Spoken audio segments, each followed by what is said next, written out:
Are we up? Really? Oh, I just see a countdown clock that's at 0. All right. Hi, everybody. How you doing? If you can see me, you can hear me, put a 1 in the chat. We going? We live? We're good? All right. I see the ones going. Fantastic. Good morning, good afternoon, good evening, wherever you're connecting in the world from. It is 9 a.m. in the morning here in Las Vegas. I'm very excited to share a couple hours with you on how you can become a more effective leader. And I've opened this up to social media for the first 10 minutes or so. So we have this streaming. I've got Instagram right here. Hi, Instagram. We've got YouTube. We got Facebook. But that's just for the first 10 minutes. And I will let you know for the first 10 minutes, you can register and your friends can register if you go to networkmarketingpro.com/masterclass. Okay? You throw that link up or that slide. Yeah. networkmarketingpro.com/masterclass. That will get you registration. All of you that are in Zooms already, you've already done that. So everybody else, go there. This is available in 6 languages. You'll be able to see those options when you go to networkmarketingpro.com/masterclass and get yourself registered. Okay. No, I'm not wearing 2 watches. I'm wearing my Whoop band right here, which is telling me all the things that I need to do in order to be able to be more healthy. And this is the watch. So, yeah. I'm not above wearing 2 watches, but I'm not wearing 2 watches today. All right. Leadership.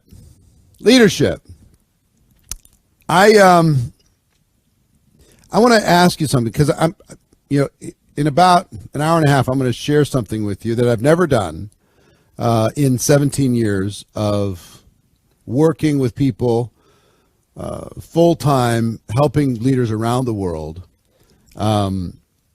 become leaders. Never done what I'm going to be sharing with you today.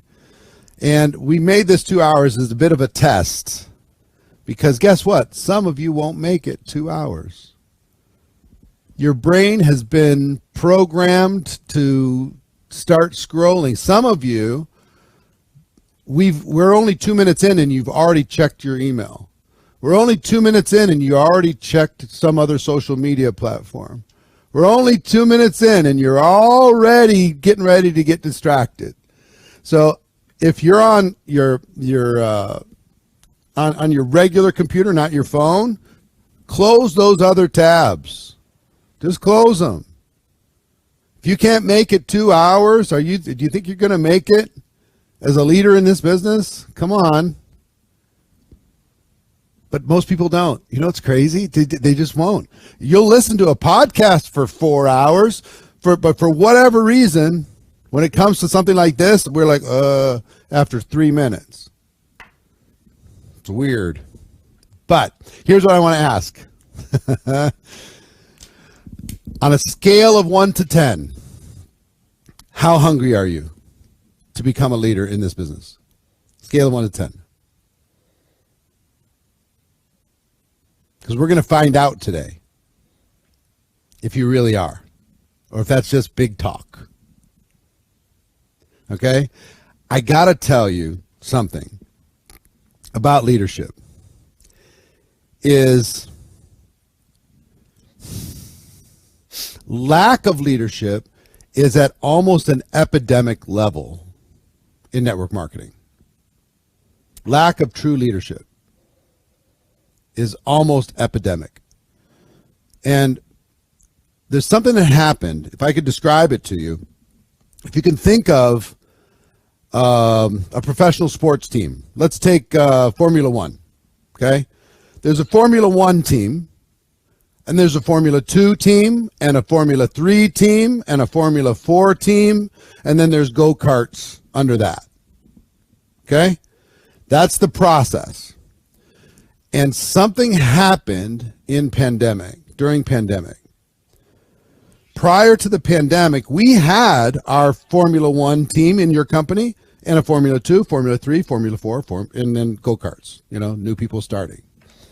When the pandemic hit, we wiped out Formula 2, Formula 3, Formula 4, Those were wiped out because the Formula One people in each company did everything. They did all the Zooms. They did all the training. They did all the communication. And the farm team got wiped out. Have you seen this? Put a 7 in the chat if you've seen this happen in your organization or in your company. There's the haves, and there's the have-nots, and there's this whole gap in between. So the next generation, look at all the 7s. You've all experienced this. The next generation has not been prepared. Guess what you've got to do in order to be able to move into that F1 category is you have to prepare. You've got to be put to the fire. You have to not only step up, but it's a gradual process. You know, when I started, I never even considered myself to be a leader. Not at all. I was a good follower. I was a good soldier. I would work hard, but I wasn't really a leader, okay? And leadership starts with tiny little things. We used to do these opportunity presentations in the local market. I lived in Minneapolis, Minnesota, and they would do these live opportunity presentations. And part of the presentation was somebody would give a testimonial of about 60 seconds towards the end of the presentation. There's usually about 6 or 8 testimonials. And my first step into leadership, you know what it was? Doing a testimonial. Telling my story. Learning how to tell my story. Some of you don't even know how to tell your story, let alone lead a group. How do you tell your story in 60 seconds? How do you tell your story in 2 minutes? In a way that opens a prospect up. Once I learned how to tell my story, I was more inclined to have conversations with people because I knew I had something I could do. Got it?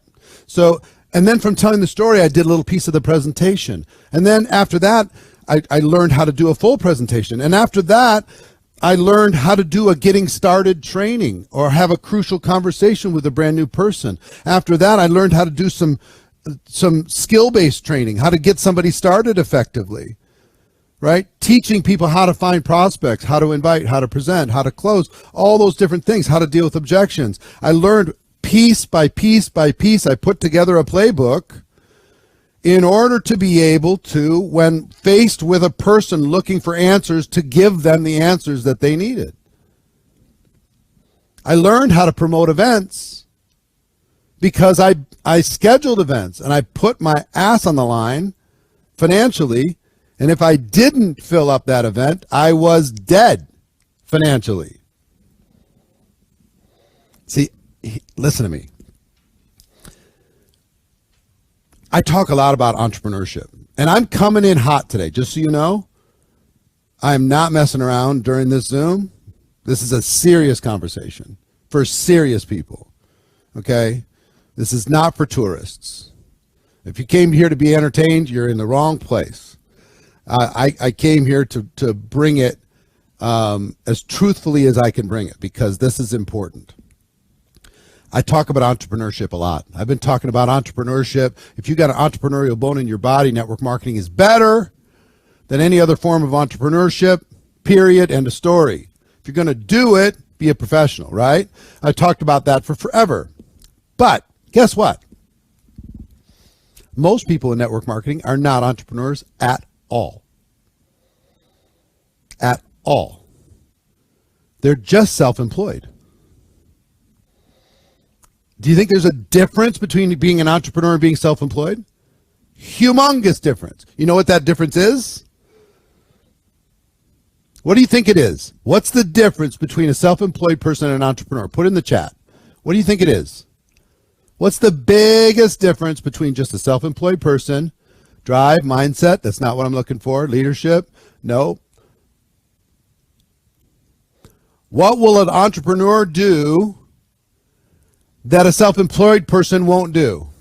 Let's see who can get it first. There it is. It went fast, but I saw it. They take risk. How much risk does an average network marketer take?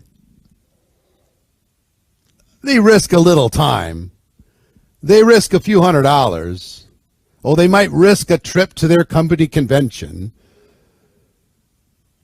But, you know, the typical small business owner in the United States invests about $55,000 in starting a business, and most of them fail. $55,000. So in network marketing, we're like, oh, if it's $3,000 in order to be able to grow a business, I mean, this is just ridiculous. The rules still apply. You're going to pay a price one way or the other in growing your business, investing in you, investing in your team, investing in events, investing. I'll tell you a quick story as we start. And I got to say goodbye to our social media friends. So I'll give you one more time. Go to networkmarketingpro.com/masterclass. And you can register, see the rest. Okay? networkmarketingpro.com/masterclass. So, all right. Let's log off. I'll log off the Instagram. Hold on. Bye-bye, Instagram.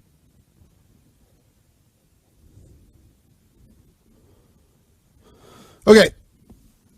So, I'm new in my network marketing business. And I'm working in Minneapolis.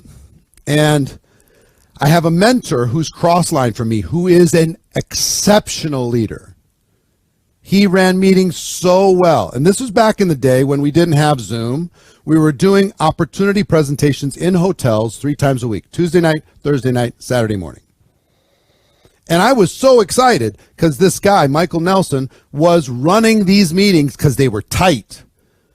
They started on time. They were 45 minutes long. Afterwards, there were testimonials. People would circle up. They'd get their questions answered. The presentations were good. The music was amazing at the beginning. There's never too many chairs in the room, no matter how many people showed up. It was tight, tight, tight. Okay? Can you imagine? It's little Embassy Suites or Hyatt Regency or wherever. This little meeting. And I, as a distributor, was good at bringing somebody to that meeting. I always had at least one. And I was kind of famous as this young kid who always had at least one come to the meeting. And my job was to sit next to him and go, wow, isn't this amazing? Wow, this is unbelievable. Oh, I'm going to introduce you to that guy. Wow, this is unbelievable. Listen to her story. It's unbelievable. That's all I did. And after the meeting, I introduced my prospect to smarter people than me. And if they liked it, then they signed up. And it worked. Okay? I made money. But maybe if I had a big night, I'd have 5 people, right? So here's what happened. I'm going to condense this story down because I have so much I need to share with you, but this is important. Michael Nelson, who ran the town, decided to go to Indianapolis, Indiana for 90 days to go work with a team. So he literally moved and went to go work with the team. And the meetings almost immediately started to fall apart. They started to be an hour and a half long. There was way too many chairs set up. People weren't paying attention to the air conditioning. There was no music in the pre-meeting, and the display was terrible. Presentations were sloppy. And my prospects were looking at me, why were you bringing me to this thing? Because it's a mess. And there was a little committee that ran the meetings now, and they canceled the Thursday night. They just were going to do Tuesdays and Saturdays. And they were having discussions about maybe just doing Saturdays. And I could see in my mind, Thursday's going to go, then Tuesday's going to go, then Saturday is going to turn into twice a month, then it's going to turn into once a month, then it's going to be nothing at all. I could see it. Okay? And my prospects had stopped signing up because these meetings were terrible. So I went to the committee and I said, committee, please, can we please just do what Michael used to do? Tight, air conditioning's paying attention, the music's good, the display's nice, everything's set up. Don't set up too many chairs. Make sure we always have a sold out room. The presentation's tight. Get it to 45 minutes, all these things. And they said, we're going to have a meeting next month. You can come talk to the committee about it. I'm going to be out of business in a month because this is my whole way of doing business. So I have this bright idea. Mind you now, I am broke at this moment. I'm broke. I have no money. Okay? So I go to the Embassy Suites at the airport in Minneapolis and I say, I had this big idea. I'll do a meeting on the Thursday night that they canceled. Okay? Never done one in my life, but I'll do it. No problem. And if I book it, maybe they'll support it. Maybe they didn't want to do it. Okay, great. I go to the Embassy Suites. I say, do you have a room that holds like 100 people? They say, yes. Can I see it? So they take me on this little tour. All right, this will be perfect. Is this available 10 days from now, which is like 2 Thursdays away? They say, yeah. I said, how much? $200.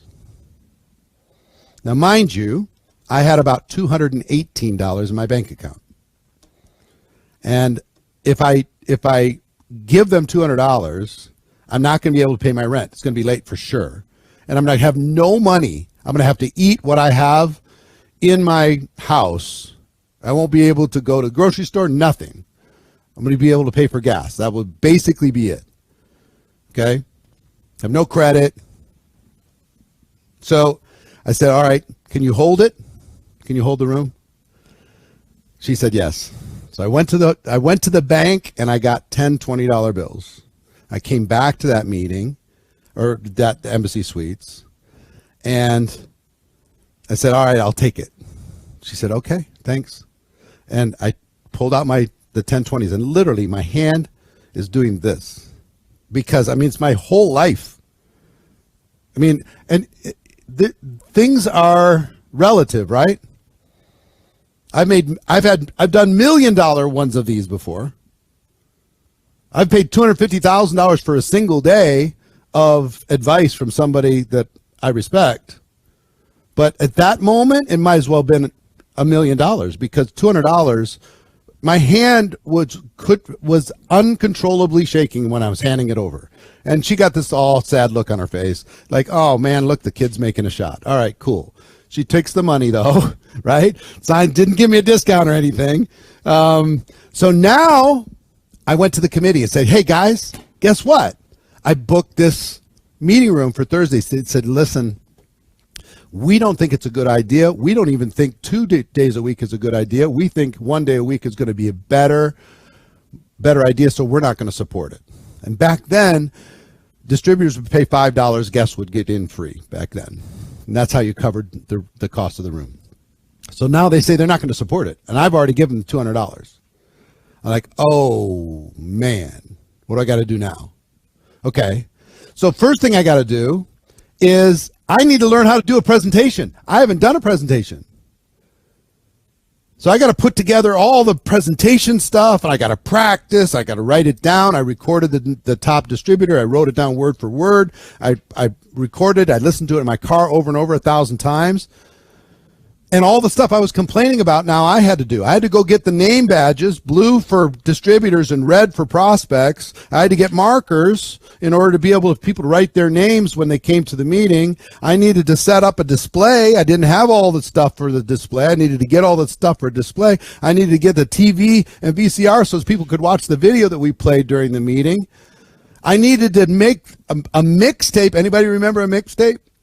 I made a mixtape of, remember Jock Jams? Y'all ready for this? Da da da bum bum bum bum bum, or pump the jam. I could give you that whole mixtape, song after song. But anyway, that was my pre-meeting music, right? Because when people walk in the room, you don't want to have dead energy in the room. Somebody's in charge of air conditioning, all this stuff. I get it all kind of organized, which is a lot of work. And it'll cost me some more money. I had to borrow in order to be able to do this. Then, how pitiful would it be if I show up with one prospect in a room that holds 100? I am so screwed. So here's what I did. Swear to God. I called every person I knew every day for 10 straight days. I called my family and said, if you love me, you'll be there. I don't care if you join. I don't care if you buy. Your job is to say, wow, isn't he something? Wow, isn't that kid amazing? Wow, this opportunity is something else. That's your job. Come there, support me. If you'd come to a dance recital, come to this. If you come to a grand opening of a restaurant, come to this. Be my family member. Just show up. I don't care if you join. I said the same thing to my friends. If you're my friends, you'll be there. Then go out afterwards, but be there. It's only 45 minutes. I called every prospect I knew every single day. If they said they were going to be there, I called them the next day again. I'm just making sure. If they said no, I called them again. Maybe something changed. Literally every day. My first opportunity presentation, the day comes, I am sweating bullets. I got my little JCPenney suit on. It's all set up. I had 58 people show up. 58 people. Back then, it was $5,000 to join that company. $5,000. Okay? Wasn't it this $300 you guys got to deal with, or $99 or whatever this stuff. You guys crying about this stuff. Come on. I had $5,000 I had to deal with. But anyway, guess what? I first of all, I went up in front and I said, this is my first presentation. I've never done one before. I'm 24 years old. And so give me a break. It's not going to be perfect. So, but I appreciate your support. Thank you for being here. Right? 18 people signed up personal frontline to me that night. 18. I made $18,000 that month. Are you kidding me? I remember the circle up. If you've ever been in Embassy Suites, they have that breakfast place, the buffet. I had a circle up of 18 chairs, and I was passing out little information packets and setting up all my stuff. So here's my question for you. What would have happened to me if Michael Nelson, the leader, never left town? What would have happened? I wouldn't be here. I had to take some risk. I had to put myself out there. And sometimes, you know why you hear so many top leaders became leaders and they say that, they didn't really have upline support? You don't want too much upline support, because if your upline's too amazing, guess what? You don't have to become much. You just plug in. You just be a good soldier. You just follow instructions. I would wish for you some desperation. Isn't that a weird wish? I had the gift of desperation. That was a gift for me. And that changed my whole life because I became comfortable with risk. Fast forward. I created a little video for our company. It was a prospecting video, and I decided to promote it the day before our company convention. So you know what I did? I hosted a free event at the Baltimore Arena. And at that Baltimore Arena, guess who I hired to come speak? Tony Robbins. Back then, it was $75,000 plus a jet for him to come to that event. What money I did not have. I remember going to the top row of that arena and looking down and saying, you know what, kid? I took a mental picture. You ever take a mental picture of something cool? I could tell you exactly what it looks like. Tony's up on stage just smashing. I've rented the New Orleans Superdome. I made a $20 million risk building the studio that we have here in Las Vegas. Now $25 million. Money I did not have. Entrepreneurs say yes, they figure it out, or they say yes, they tell the whole world, and then they go figure it out. That's what they do. I am so comfortable with risk. You know why? Because I can figure it out. Because I am a badass. Because I am resourceful. I'll figure it out. I'm comfortable with risk. How comfortable are you with risk? How much are you willing to invest in you, in order to become the leader that you're meant to be? Or are you just going to stay comfortable being a follower, following somebody else that's probably not a leader? They're probably just an earner. Big difference between leaders and earners. Huge. If Michael Nelson stayed in that town, I would have probably just been a little part-time guy and wore myself out, crawled through my network marketing experience. But thank God he left town. Thank God I had resistance. Thank God I had all this stuff thrown in my face. Challenge after challenge after challenge after challenge in order to step up and do what was necessary. So let's talk about leadership. Leadership matters. It's one of the biggest things in the world. Leadership matters. Leaders cause people to do things that they would not have done. Do you do that? Do you cause people to do things that they wouldn't have done? Somebody's doing nothing. Because of you, do they do something? Somebody does a little, do they do more? Somebody does more, do they do a lot? Somebody has a small vision, can you expand that vision? Somebody signs up 2 customers, can you show them how to sign up 10? Leaders cause people to do more. So I'm a leader. All right, here's the first test. Who's following? Is anybody following you? That's question number 1. Question number 2, are they doing more than they were going to do? Or are they just doing what they were going to do anyway, and you're calling yourself a leader because you happen to be in their upline? Just because you're above somebody in a structure does not mean that you're a leader at all.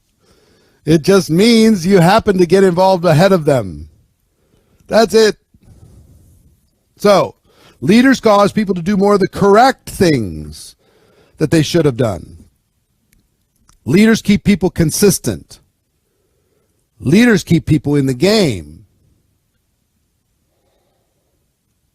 Leaders make sure the culture is built and protected. Some of you need to build a culture. You haven't built a culture. You're just part of a culture. Leaders make sure things don't get off the rails and get distracted. And guess, are we living in a world of distraction or focus? Put a 1 in the chat if it's a world of distraction. Put a 2 in the chat if it's a world of focus. I see you agree. So when we're living in a world of distraction, guess what's required? Leadership. Because if you're a strong enough leader, they will pay attention. If you're not, you're going to say, well, I can't get my people to focus. I can't get my people to go to work. You know what I hear most now? I can't get my team to do anything. I think it's just because they're lazy. I think it's just because they live in the United States. I think it's just because they live in Africa. I think it's just because people are negative about network marketing. I think it's just, I know it's just you're not the leader that is required currently. Because if you were, they would do the things that they need to do. They would. If the vision's strong enough, if the game plan's strong enough, guess what? They'll take action. Oh, everybody's distracted by social media. They're doom scrolling constantly. Stop it. They're only doom scrolling because you haven't given them a stronger reason to do something different. Leaders make sure that dragons don't show up in the downline. The leaders make sure. Some of you have some dragons on your team. Fire-breathing dragons that are causing distraction all over the place. That are causing people to do less than they were going to do. How many of you have a dragon on your team somewhere? Put a 1 in the chat if you have a dragon. Somebody who's distracting everybody else out of whatever emotional reason they have to be able to do it. They just can't help it. It's part of them. And you just don't know what to do. What do? I mean, they're independent. Look at all the dragons. One quick piece of leadership advice. Kill the monster when it's a baby. When it's just a tiny little thing, and the monster being behavior, not people. Kill that behavior when it's a baby. People only repeat behavior that gets rewarded. If you ignore it or you reward it, even worse. And guess what? Some of the dragons on your team are good producers. So you're very afraid of challenging the bad behavior. So you put them on stage. You let them host the Zoom. And now they've got coverage and they have people looking at them, and they become something of a celebrity inside of your organization. And now the monster gets bigger. The dragon grows wings, starts breathing fire. And pretty soon your organization's doing less and less and less. And then another dragon shows up, and then a third, and then a fourth, and now you got 4 or 5 different dragons on your team. Let's say you got a big organization. How many of you have more than one and you know who they are? You don't even need to say it. How many have more than one? Put the number of dragons that you have in your team right now. Small or big? Small or big? Babies or monsters? How many do you have? As a leader, you need to learn how to manage this issue. So, leadership matters. Look at all this stuff. This is basics what I'm giving you in this first 30 minutes, okay? The next 90 minutes, we're going to get into it. I'm going to tell you what you need to do to be a great leader, and I'm going to tell you why you need to do it, okay? What you need to do, I'm going to give you a roadmap. What you need to do, why you need to do it. If you don't have a team yet, hey, I'm giving you a preview. If you don't have a team, it's perfect, because the first time a dragon shows up or dragon-like behavior, you can stomp it out before you have a huge team and now it becomes an issue. Some of you wish you could go back in time the first time that person was a bully, the first time that person was a gossip, the first time that person was assassinating somebody else socially or otherwise. The first time. So, if you don't have a team, guess what? Now it's time to become a leader. Lead yourself and lead others. That's what I'm going to talk to you about today. 2 forms of leadership. If you don't have a team, you're in the right room. You need to learn how to lead you. You haven't figured that out yet. If you can lead you first, then you can lead others. Okay? I really had to work on leading me. And if your upline's a dragon, you got to deal with that stuff too. Hey, listen, this is all leadership. I had to learn how to lead me. I was inconsistent. I was a procrastinator. I was introverted. I was really good if somebody was watching, and if somebody wasn't watching, I was really bad. You know, I would perform if I had an audience, but if I didn't, I couldn't be trusted by myself. So I created ways for me to employ myself, to treat myself like an employee. If you're going to be self-employed, you need to employ yourself to get yourself to do more of the correct activities, to get yourself to be more consistent, right? That's if you don't have a team, you start there. And then once you learn how to lead yourself, you're much more attractive to a prospect, because they can look at you and say, you know what? This person can help me because you figured this out. And if you've been around this business for a while and you haven't made this decision, I would save you the pain. I told you I was going to be straight with you, so I'm going to be straight with you. Let me tell you the most painful place to be in network marketing. There's 3 different places you could be. Emotionally all in is one place. Hobby, network marketing is a hobby, is the second place. Both of those are great. The third one is in between, kind of half-assing it. Crawling. Some of you have been crawling for years. Out of fear, out of insecurity, out of whatever. You've been crawling for years. I would save you the pain. Either emotionally get all in or just treat this like a hobby and stop stressing, because in the middle, you just beat yourself to death. You feel bad about yourself all the time. You're apologizing to your family for all the distraction without having the money. You just don't feel good, ever. Put a 2 in the chat if you're in that space right now and you just don't feel good and you haven't felt good for a long time. I would save you that pain. Okay?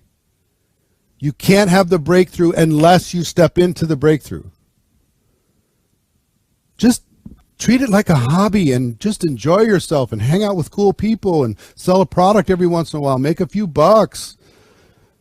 Positive environment. Learn, grow. Have fun. Or emotionally go all in. I mean, it's an old biblical principle. Be hot or cold. Don't be that lukewarm thing. I think that's true. I would save you the pain of feeling bad all the time.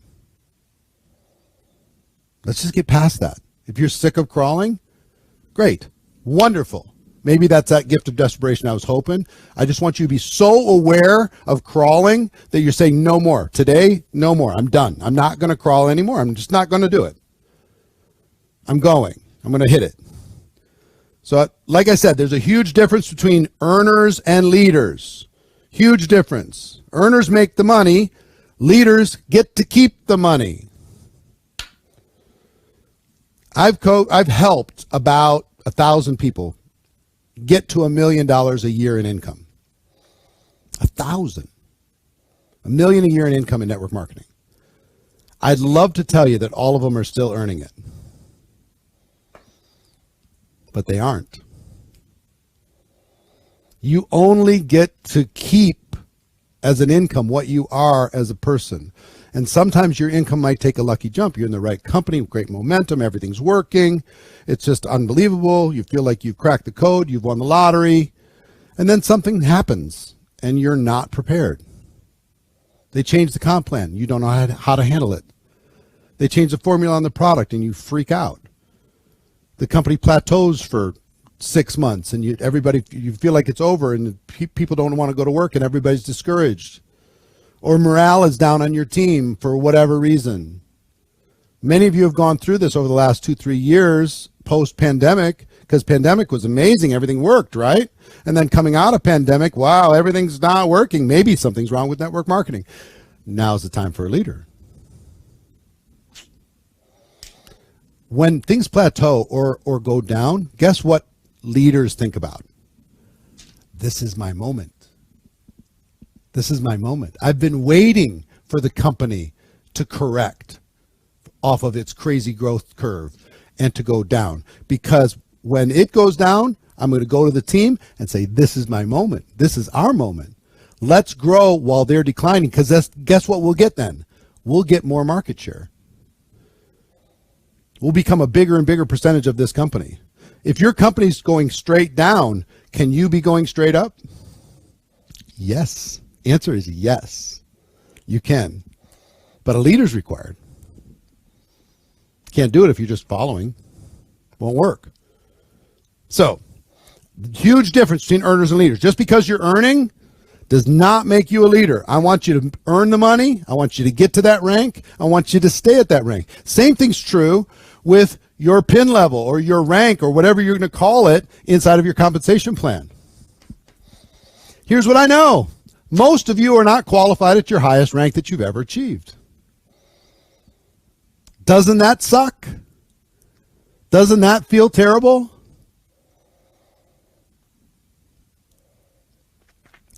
I want you to get that position permanent, not just one time, Not just because you hit it during a holiday promotion, not just because you hit it in one time of glory 3 years ago and you've been trying to get back ever since. Get there, stay there, grow from there. What is a leader? A leader is a person who moves people to do more than they would have done on their own. That's what a leader is. Okay? That's how we measure. And let me give you 5 attributes of a great leader, and then we're going to walk into the roadmap. 5 attributes. This is just my 5. My 5. And before I go through my 5, I want to just tell you this. Network marketing is not in trouble. You might be, but network marketing is not in trouble. This is a golden time. Leadership will never be more rewarded than this time in history. 2025 right now. This is the time to go not only into leadership, but into legend status. No kidding. It's not in trouble. It's not, because regulators are doing this, or people don't like it in Germany, or whatever. Stop it. That's follower talk. It's not leader talk. It is fine. Oh, it's not fine in the United States. Yes, it is. It's not about geography. It's about leadership. I'm just telling you, it's not. We're just fine. Word of mouth is never going to go out of style. Our community's never going to go out of style. Our purpose, our mission's never going to go out of style. We're good. Oh, but technology. Stop it. Step into leadership. Let's go. Okay? So, 5 attributes of a leader. This is my 5. Number 1, they're independent. They can build a business without help. Not that they're rogue, out on their own, doing things that are outside of the system or whatever. They're not needy people. You can drop them anywhere and they can go grow a business. They're independent. Number 2, they're good problem solvers. When a problem shows up, they don't give it to somebody else to solve, thinking they're a problem solver. They solve the problem quick. Number 3, they're consistent. They have a baseline of consistency. They never fall under that baseline. Think about any great leader. That leader shows up consistently. And what does that consistency do for their followers? It makes their followers trust them. And if you're inconsistent, that was my biggest weakness as I was building my network marketing business in the field, was inconsistency. And I didn't know it came from my own lack of self-worth. It was a form of sabotage. I'd have momentum, I'd have things going, and then for no conscious reason, I would check out for 2 weeks. I'd not return calls. I'd be flaky. I'd be inconsistent. I would have made 3-4 times the amount of money that I made if I just had a baseline of consistency.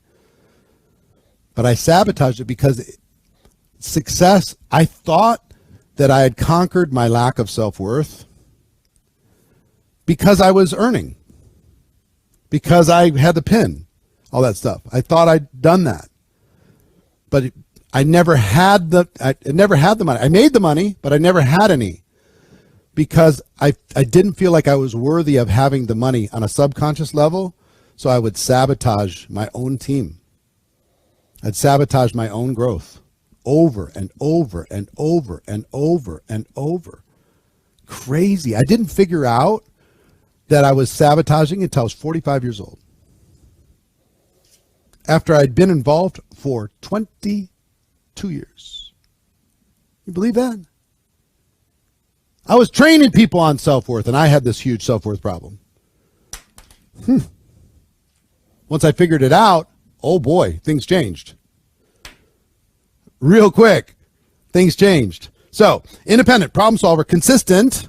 Number 4, they have a big vision and the ability to communicate it to others.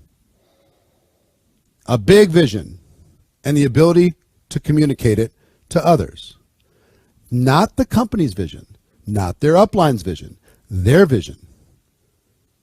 Their vision for their team, their vision for impact, their vision for contribution, their vision for helping others, their vision for families, their vision for how the product was going to serve people around the world. They had a vision and the ability to communicate it.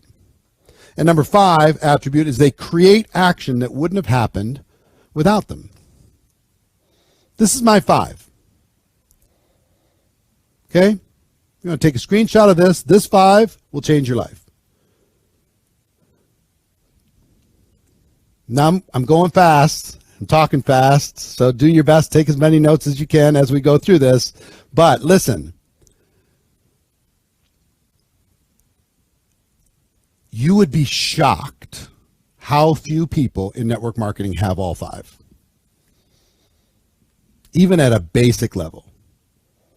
You would be absolutely stunned how few people have all 5. Do you know how many on average? Now, this is not a claim. It's just an observation. And it's a pretty well-educated observation from around the world. On average, how many people do you... Well, let me ask you this. First of all, just a question. How many people do you have on your team right now that have all 5? Put the number in the chat.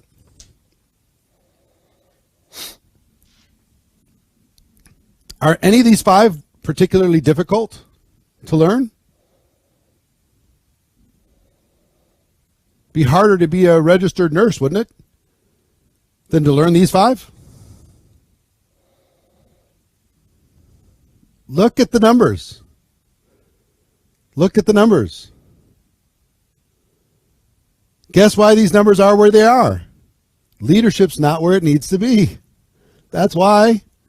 You got to lead you into these 5, and then you can lead others into these 5. But there's a process even for doing that. Here's what I've learned. On average, to earn $1 million a year in network marketing, on average, it takes about 20. All you need is about 20 people that have these 5 characteristics on your entire team. 20. Can you control that? Sure. Can you identify somebody who has potential? Yes, if you know how.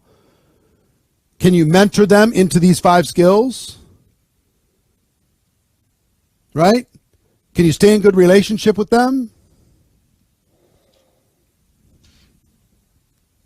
Can you teach them how to do the same thing? Throw up the 5 attributes again.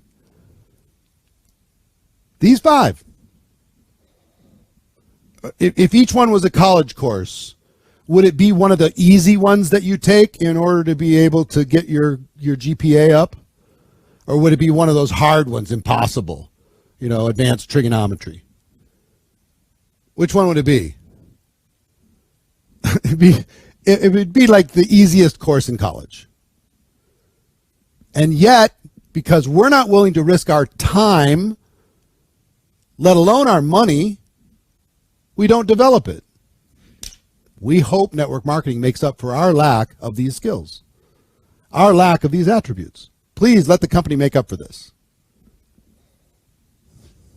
20.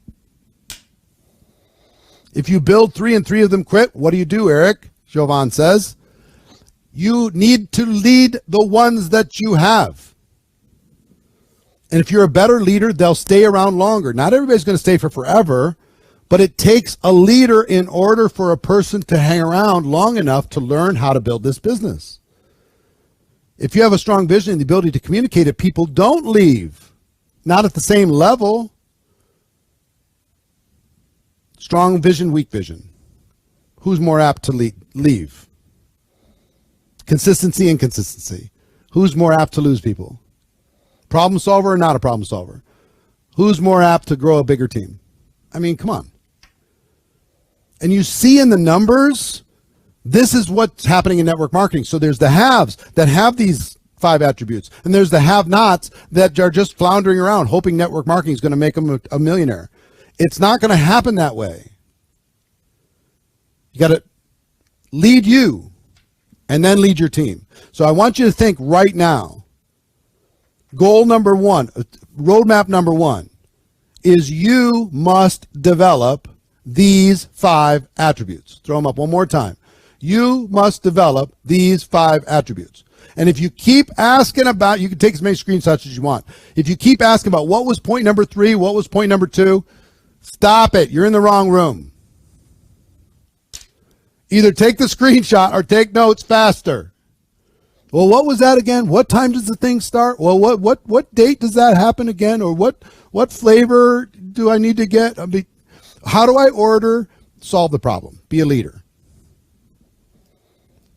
I told you I was going to come in hot.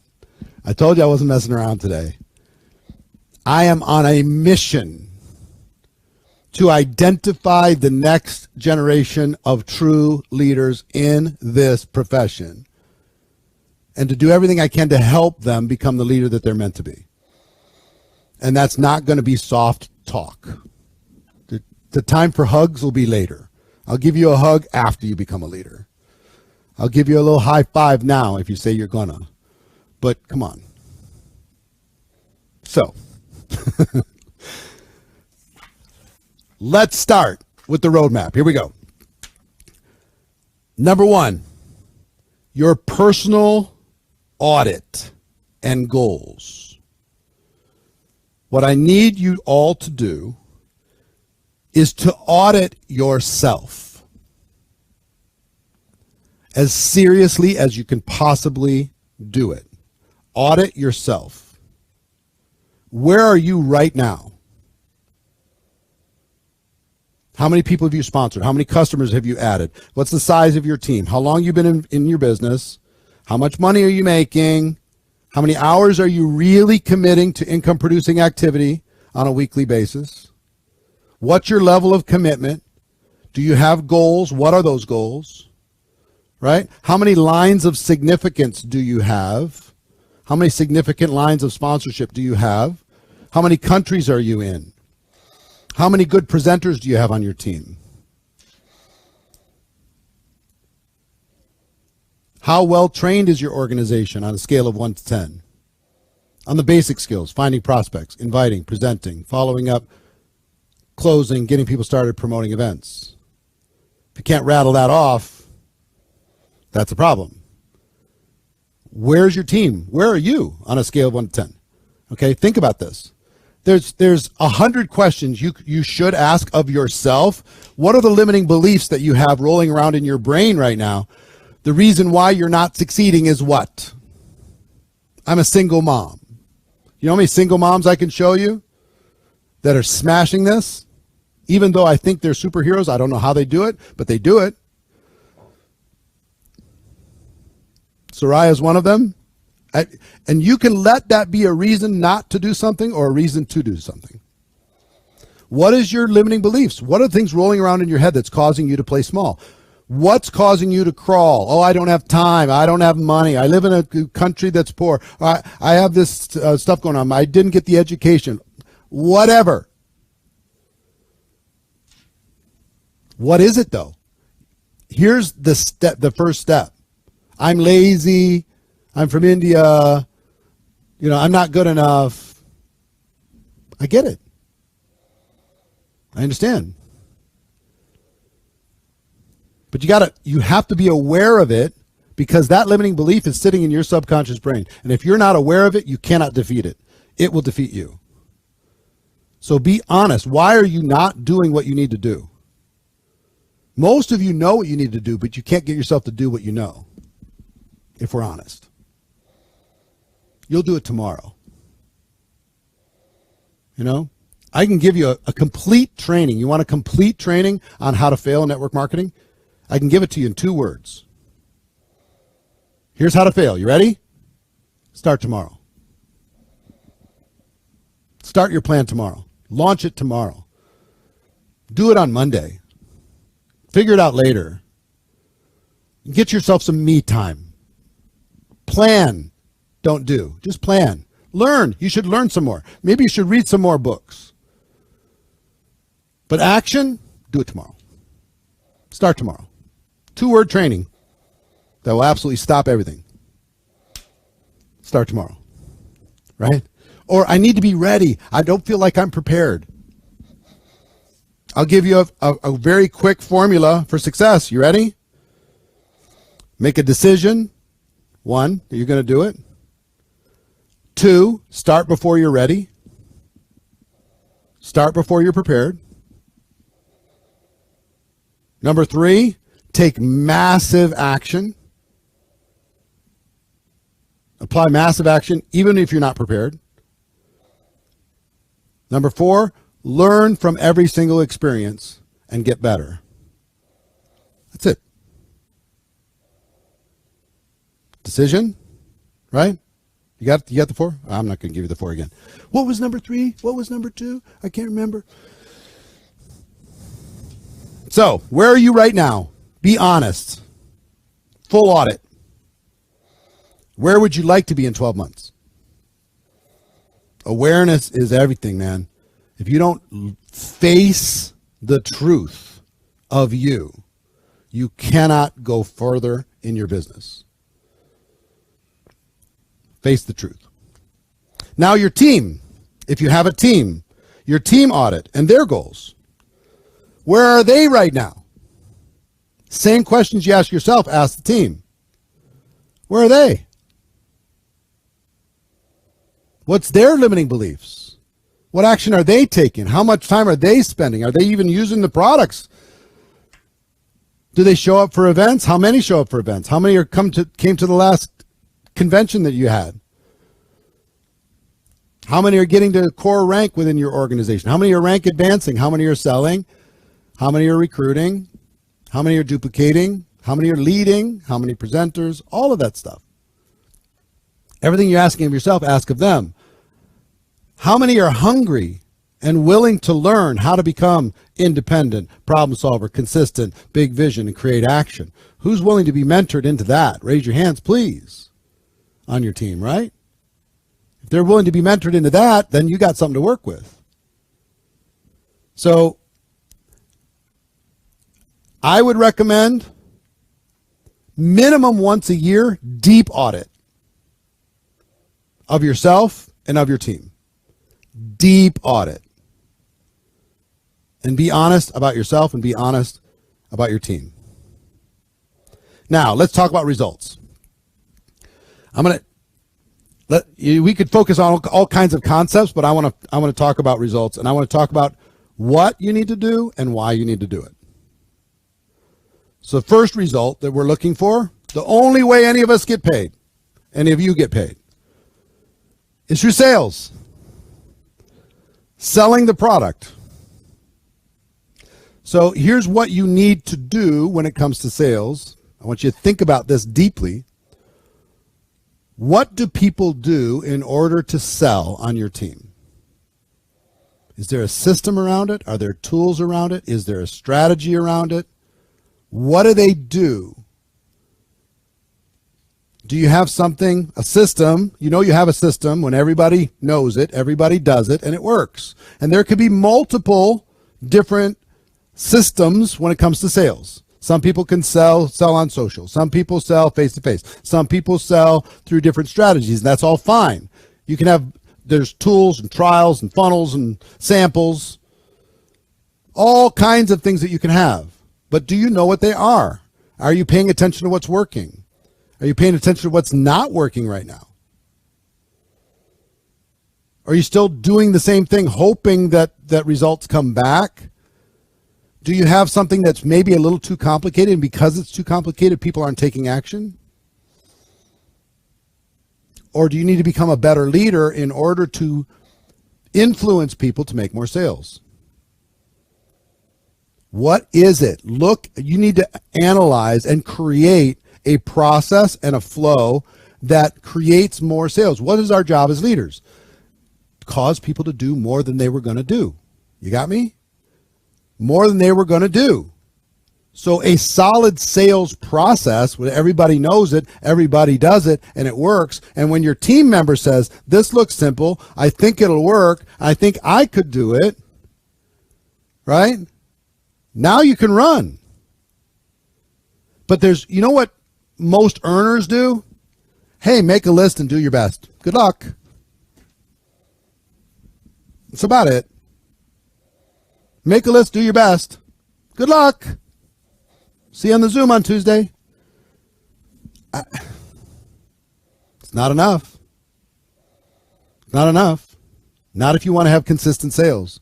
A leader's required to identify and build a system and then promote it. It's not enough that you have one that works if people don't do it. You've got to be able to either dumb it down so they'll do it more voluntarily, or you need to have such a strong vision around it that people will do it because of your vision and because of your communication, because of your leadership, because of your example. Every business is a collection of systems. Every single business.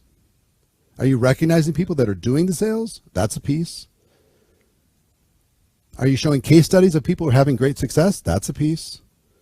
Are you repeating this process over and over until it's part of your culture? That's a piece. Are you selling? Or are you just telling other people to sell? That's a piece. So sales, at the beginning, how would you rate your sales system on a scale of 1 to 10 right now? And the measurement is everybody knows it, everybody does it, and it works. Scale of 1 to 10. Be honest.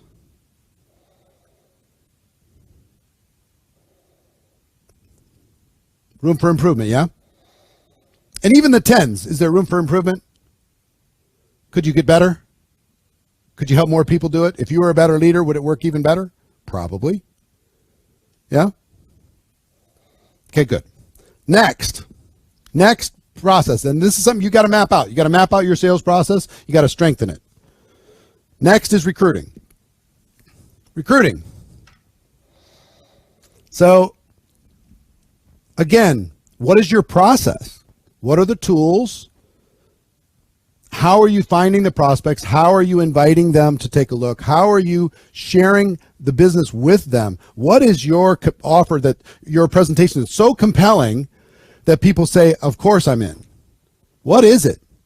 Is it a tool? Is it an event? Is it a combination of things?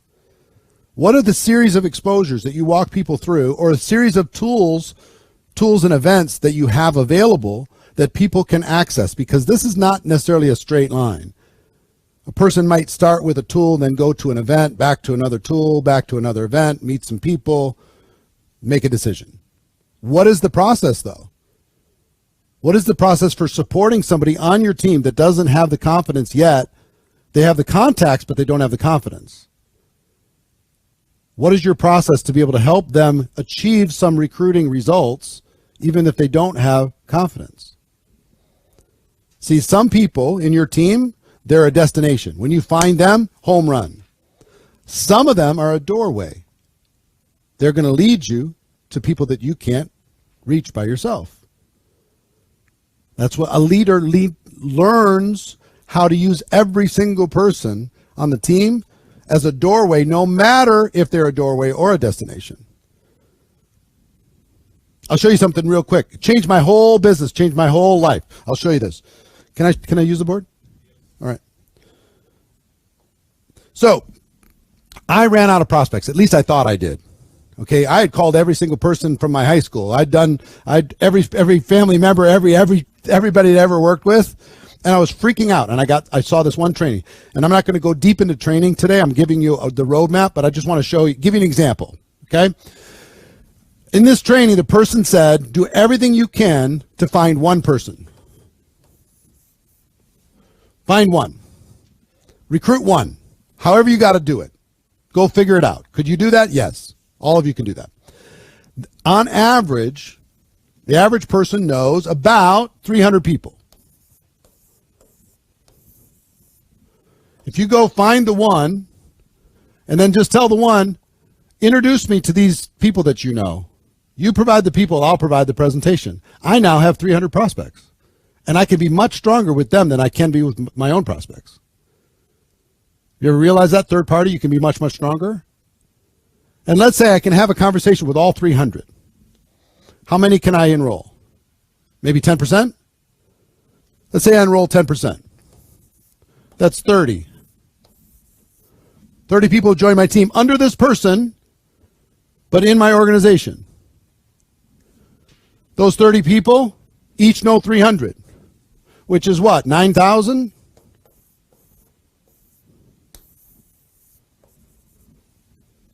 And I could say to those 30 people, introduce me to your 300, these 9,000 people. Now you have 9,300 people you can talk to. 2 generations, 9,300. You provide the people, I'll do the presentation. Don't say, well, it's not going to duplicate unless you do it. Guess what? It's called tell, show, try, do. I'm going to tell you how to do it. I'm going to show you how to do it. You just provide the people. I'll do the presentation. You watch. Then eventually you'll be able to try it, and I'll watch and be there to support you, and eventually you'll be able to do it by yourself. Make sense? So 2 generations away from 9,000 people. All you got to do is find one. Hello? Well, I don't know anybody. Can you find one? And then can you be a leader? Those are not 9,300 people you sponsor. Those are 9,300 prospects. You just need to, within 2 generations of one personally enrolled person, you'll have more people to talk to than you have time for an entire year. You'll never be able to reach them all. You'll never have enough time with one person that you personally enroll. Okay? So, recruiting. What is your process for doing it yourself? What is the system? And what is the process for teaching other people on your team to recruit? You got to create a system for this. And it could be multiple, right? You can use different strategies. And here's a kind of a tip for you as you're figuring out what your strategy should be. Be a student of what's working. Don't be so proud that you got to hold on to something that you did that worked 5 years ago. It's not working right now. You say, well, if I just keep doing it, maybe it'll start working. Pay attention. Be like an investigative journalist. Find out who on your team is, or on your team in your company is doing well. And then find out what they're doing.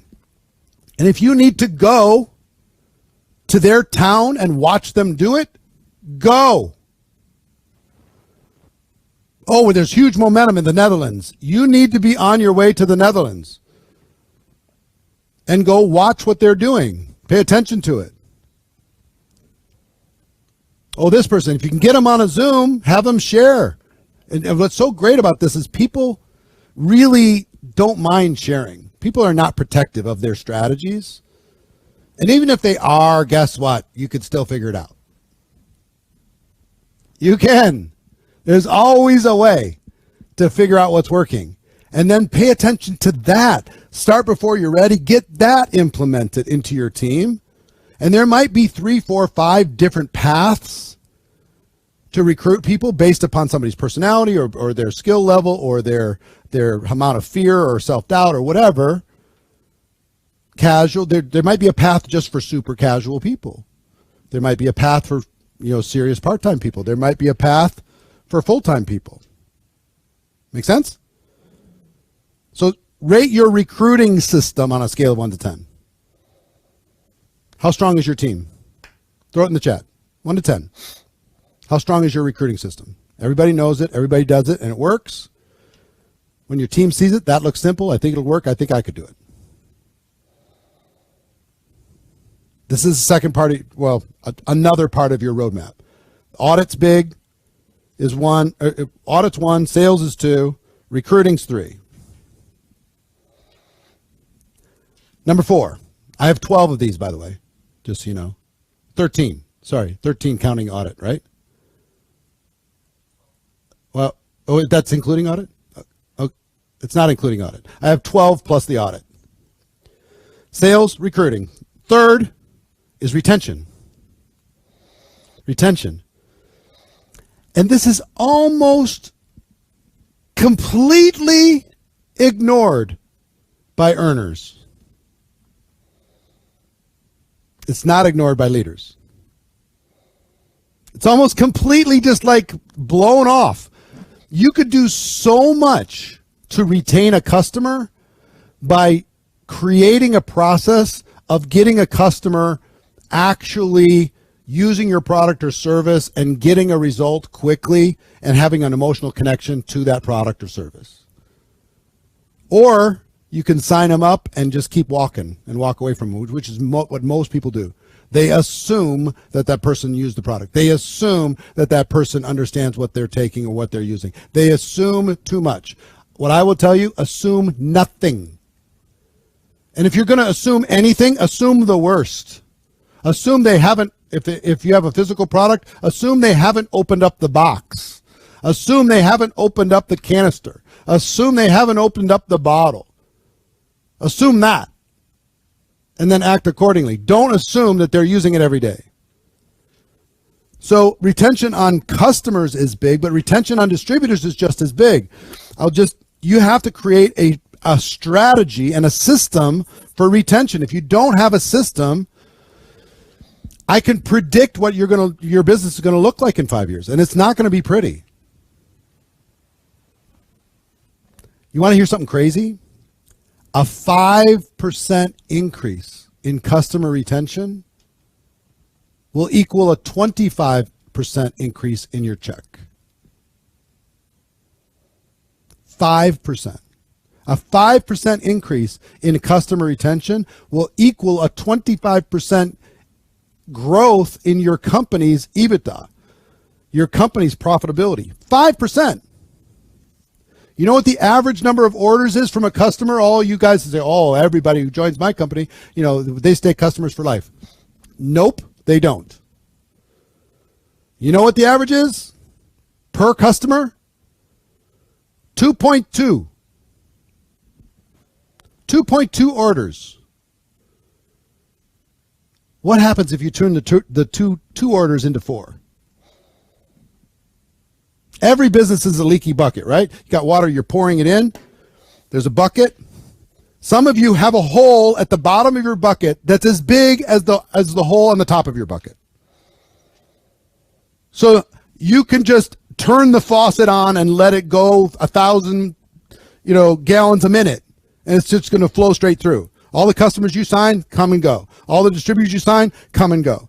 And if you have something that comes and goes, is that better for network marketing or worse? Here's what I'm going to tell you. It's worse, because every person that joins your business and doesn't step into a strong system and fails because there was no real structure to be able to know what to do, now they kind of infect all of their friends that network marketing doesn't work, which is not true. So I'd rather you don't sign them than sign them and have a terrible process for retaining them. What you want to do, every single bucket, every single business has a hole in the bottom. Some's big, some's small, some's tiny. You want to shrink it as far as you can.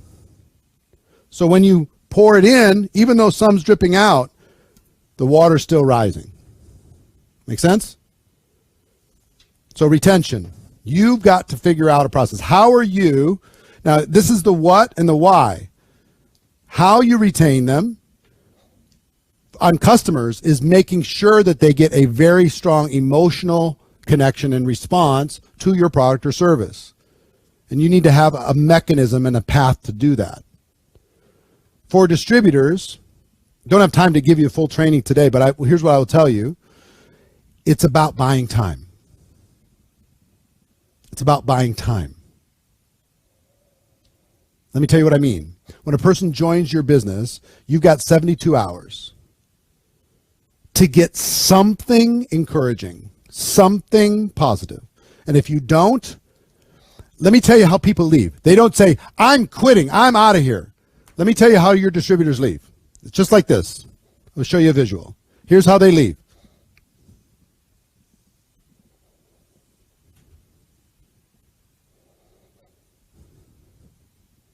And poof, they're gone. That's how most of the distributors in your team left. Nobody talked to them.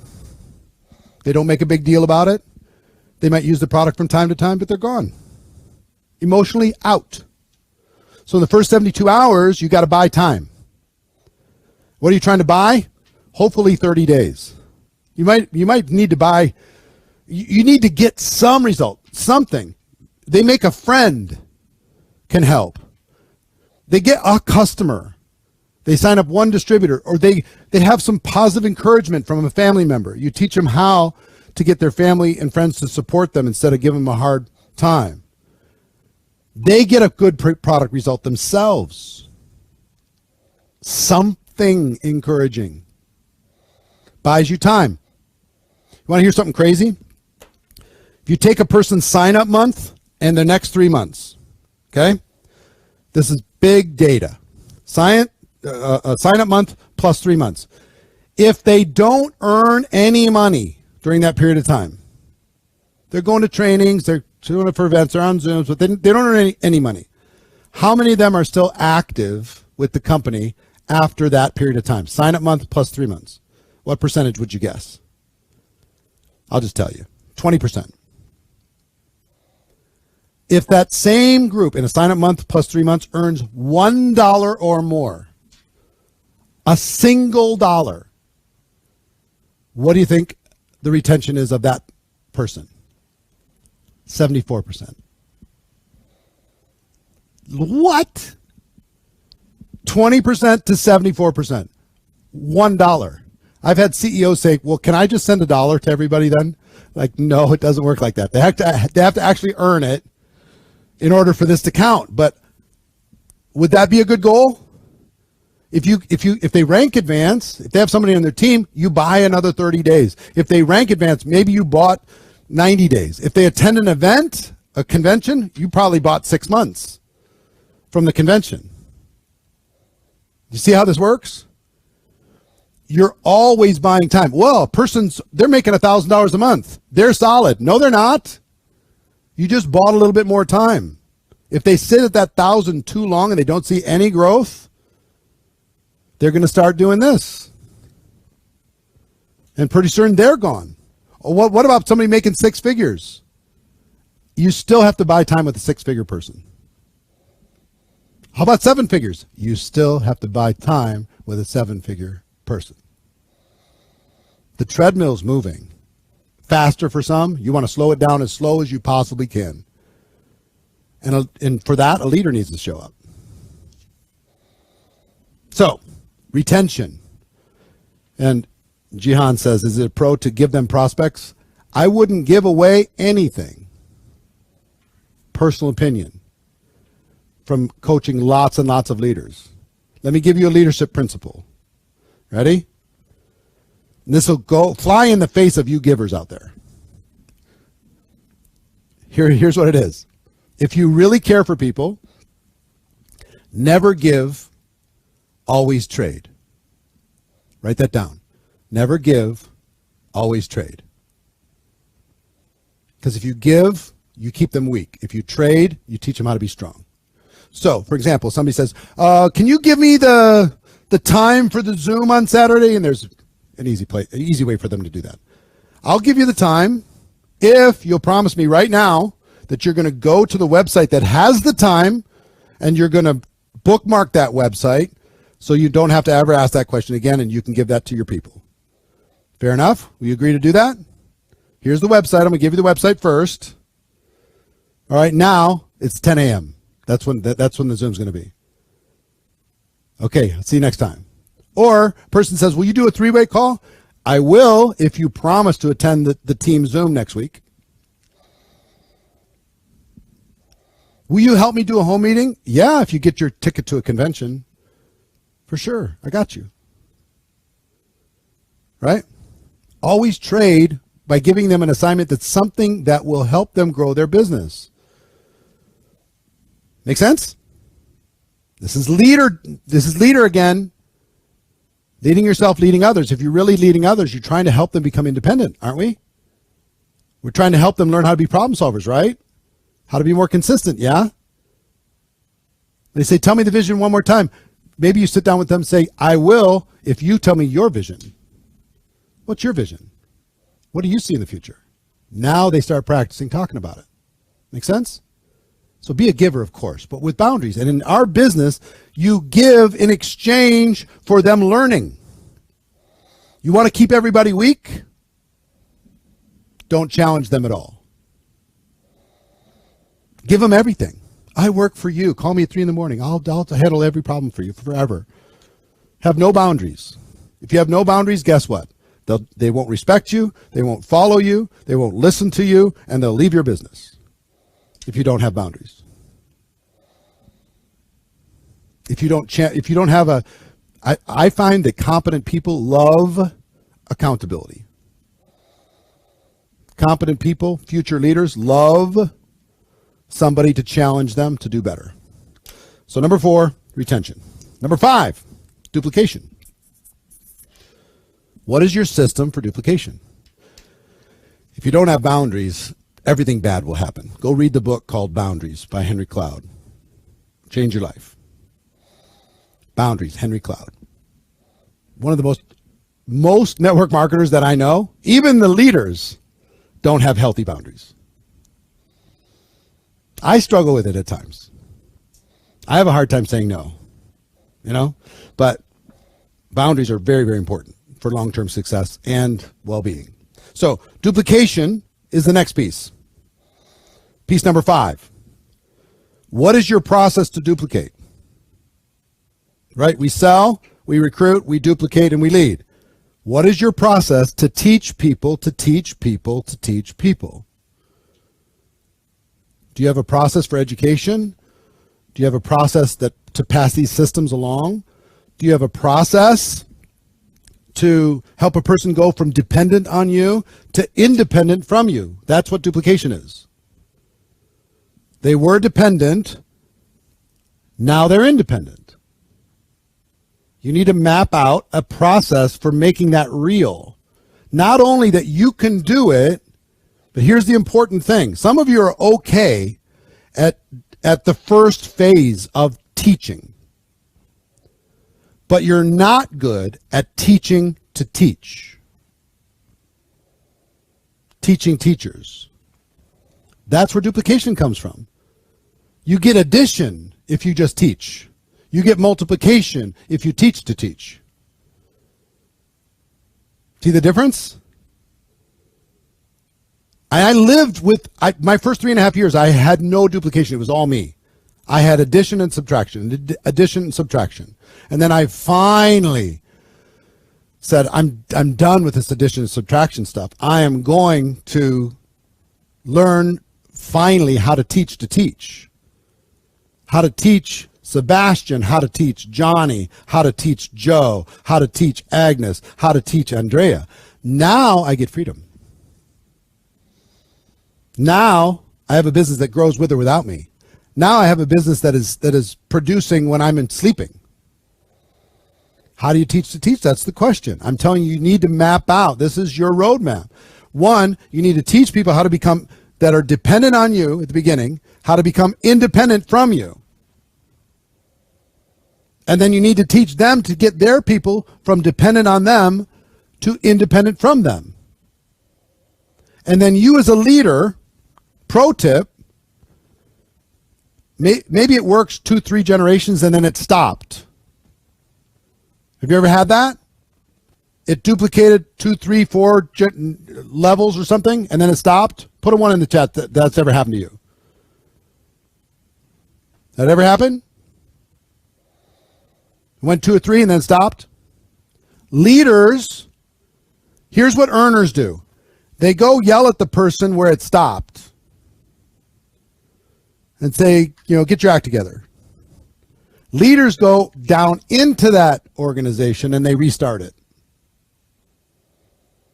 Big part of your job as a leader long term is to going into spots where duplication stopped, restart. Go into the next spot, restart. Go into the next spot, restart. Give them the vision, give them the game plan, give them the strategy, give them the system. Get in there and refix it. A bunch of us sit in ivory towers. The earners, they just sit in these ivory towers and say, Sally's not doing her work. It's just falling apart in St. Louis. Well, if that's a strong line for you, you better get in there and fix it. With respect to Sally. You don't need to disrespect Sally if it's not working. Just come in and be a support and help that next generation, introduce me to some of your people. Then find some new people and get it moving again. Some of you have already done this and you've done it well. Duplication. Next part of your blueprint. So far we've covered your audit, your team audit, sales, recruiting, retention, and duplication. Next is event attendance. Event attendance. This is humongous. What results do you want when it comes to event attendance? I will tell you, leaders are born at events. How many know that your company convention is wildly important? Put a 7 in the chat if you know that's wildly important. How many of you also know that you could have more people from your team attending events? Put a 10 in the chat.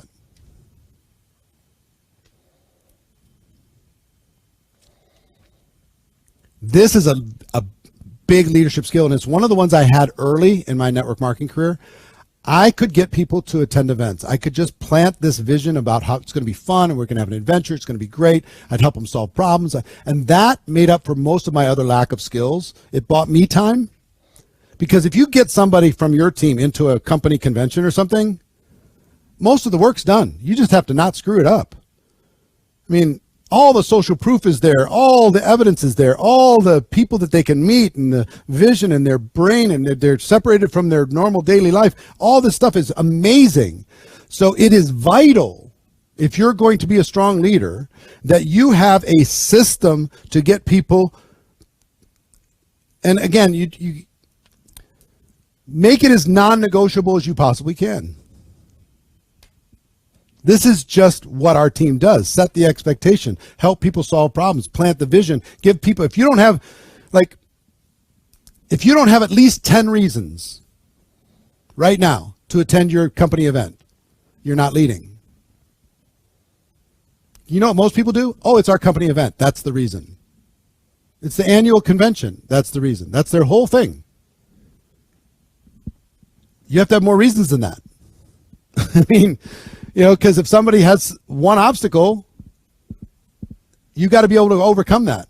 My belief system as a leader is any reason a person gives me for not attending is the reason why they must attend. I don't have time. That's why you have to. I don't have money. That's why it's important. I can't get a babysitter. Exactly. That's why you need to figure out this weekend so you can change your life. Well, yeah, I can't get off work. How long do you want to have to say that? Take 3 days. Let's go dream. Let's go do something outrageous. Whatever a person has as a reason not to attend is a reason why they must. Now, you need to have a process for getting your team, but you also need to duplicate this. You need to not be the only one that promotes your company convention. And many of you are the only one on your team that really promotes it. There's 3 kinds of people when it comes to event, attendance. There's the announcers. There's 4 kinds of people. One kind doesn't do anything. And there's actually a lot of those. They don't do anything. They hope the company does it. They hope their upline does it, but they don't do anything. Then there's the the announcers. They announce, hey, there's a convention. It's going to happen in April. And it's going to be amazing. And here's the dates and here's the location. They announce it. Then there's the inviters. Hey, it's going to be at this time. Come with me. Let's do it together. And then there's the promoters. And promoters are rare. Promoters, it's one of the highest compliments I can give somebody in network marketing as a leader is that they're a good promoter. Promoters are relentless. Promoters are repetitive. Promoters are creative. Promoters solve every problem. Promoters are loud. If you don't have some people, now listen to me, this is a high level of leadership. If you don't have some people quitting your business because you will not shut up about your company convention that's coming up, and they're sick of hearing it, then you're not talking about it enough. That's a fact. Guess when we stop doing things as earners on our way to leaders? Guess when we stop doing things? When a few people complain. Just a few. All it takes is a few. You're talking about this too much. You got to come up with another topic. I mean, you can't keep talking about the convention in April. I mean, it's just so annoying. Will you teach us something? I mean, this is too much. You're pushing people. You're being too aggressive. And, there's part-time people out here, and not everybody has the money to be able to travel, and not everybody can get off work, and not every, come on, you're being unreasonable. Good. Guess what all great leaders are? Unreasonable. I would have you all be unreasonable in your expectations. Will you get them all? No. Will you get more? Yes. Everyone counts. Every single person you can get to a convention counts. It might affect your life in a small way, but it can affect their life in a huge way. Let me give you a statistic.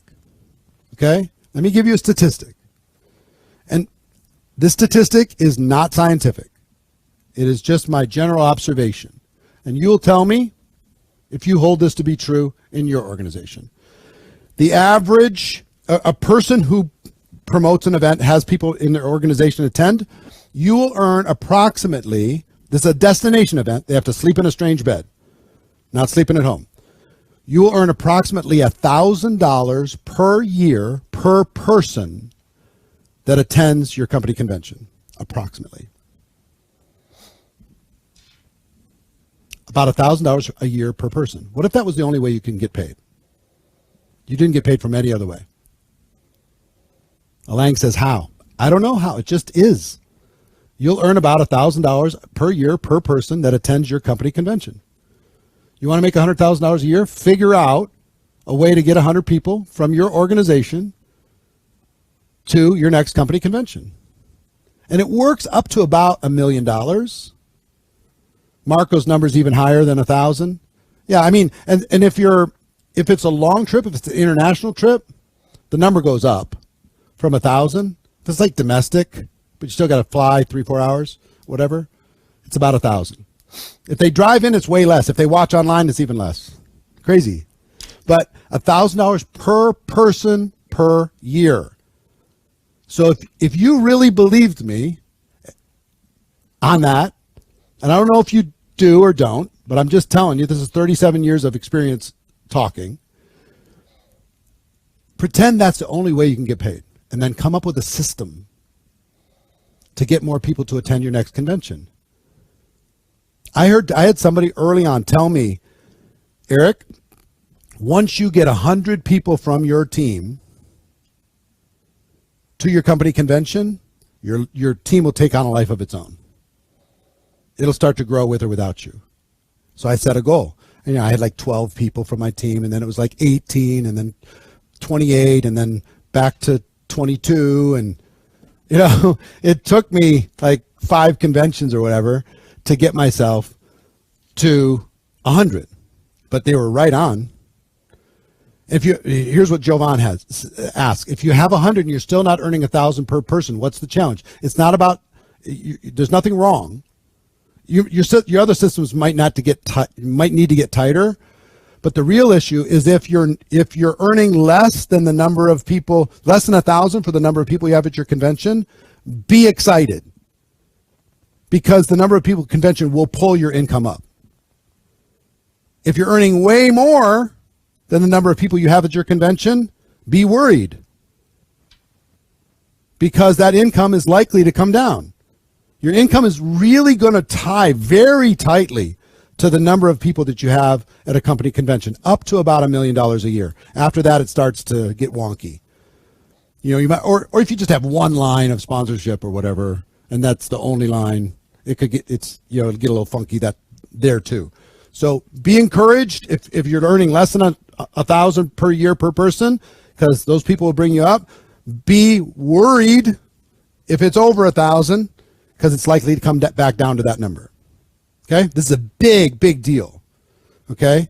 So Melinda asks, I'm going to give you the roadmap today. I don't have time I'm a very good promoter. She's got 20 people on her team and invited them all. I don't want you to invite them all. I want you to promote to them all. I want you to solve problems for them all. I want you to plant a vision in their minds for them all. I want you to make it fun with them all. I want you to show them how they can earn their way there. I want you to figure out all this stuff. Right? And then be relentless, repetitive, like crazy, over and over and over. Recognize people the moment that they register. That's my short course. But figure this out. Is part of the roadmap, okay? So you getting the roadmap so far? Roadmap we've got, in addition to the audit, we got sales, recruiting, event attendance, sales, recruiting, retention, duplication, event attendance. I'll give you this whole list when we're done. Next is a strong culture. Leaders must build a strong culture. What does that mean? You need to decide what you want your team to be known for. The culture is something that will protect your team from adversity. It'll protect your team from change. It'll protect your team from problems. It'll protect your team from distraction. So if you have a culture, and give you some examples, you can have a culture of speed or slow, fast or slow. You can decide as a team. Are you going to go fast or slow? Don't make the slow people feel bad, but encourage the fast. Which one's going to be better for everyone, not just you? Fast or slow? It's obvious, right? Fast. So, yeah, culture eats strategy for breakfast, for sure, but you need to have strategy with culture, I would tell you. It's not one or the other. We have all these phrases, like the other phrase in our business is, ignorance on fire is better than knowledge on ice. You ever heard that one? Ignorance on fire, just blind enthusiasm is better than knowledge on ice. You're cold, but you have the information. I'm like, why do you have to pick? Why can't you be knowledge on fire? Be knowledge on fire versus ignorance on fire. You'll do better. I promise. So again, with this, you could be fast or slow. Your organization could be late to everything or early for everything. They could be dressed sharp or they could dress sloppy. They could be resilient. They could be creative, or they could be total zombies. They could have an air of independence and growth and pride, or they could have total dependence, codependency everywhere inside your organization. They could be strong or they could be whiny. They could think bigger or they could think smaller. These are all decisions you need to make. What is your culture stand? What is your mission, your purpose, your cause that you can build a culture around? Is it about contribution or is it about being selfish? There's some organizations that built big organizations just on being selfish. And on one side, I would tell you, selfish is not the worst thing in the world. Take care of yourself first. Lead you. Guess what my big why was when I joined? To get my money back. That was it. That was my big why. And then my why was, gosh, if I could get enough money to pay the bills, that would be amazing. And that's where most people, their why is. And there's two phases of growth in your network marketing career. Phase one is accumulation.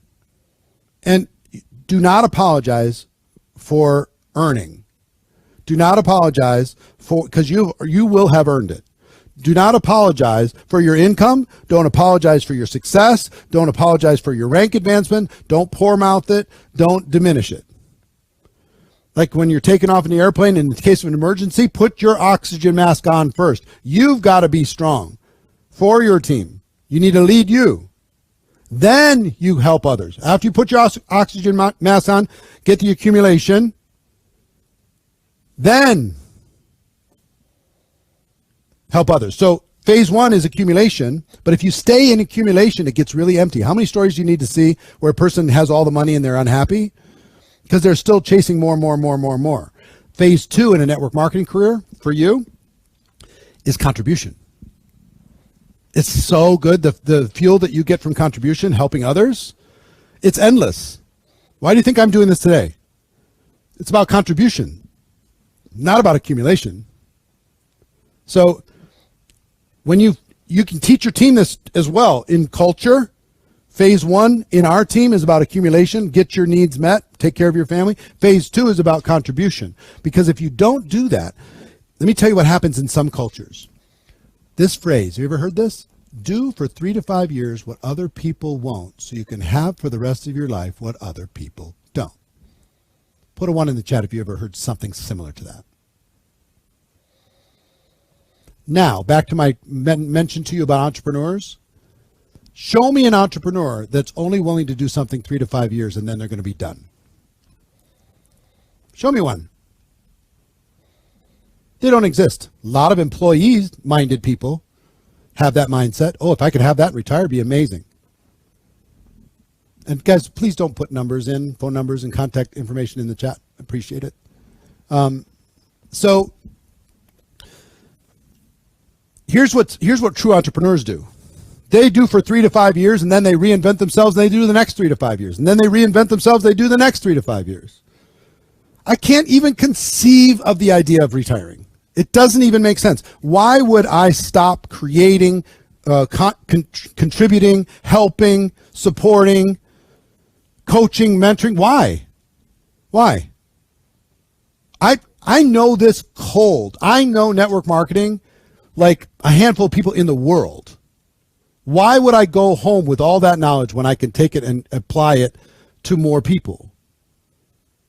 Be the one that influences the few that go influence the world? Why would I not do that?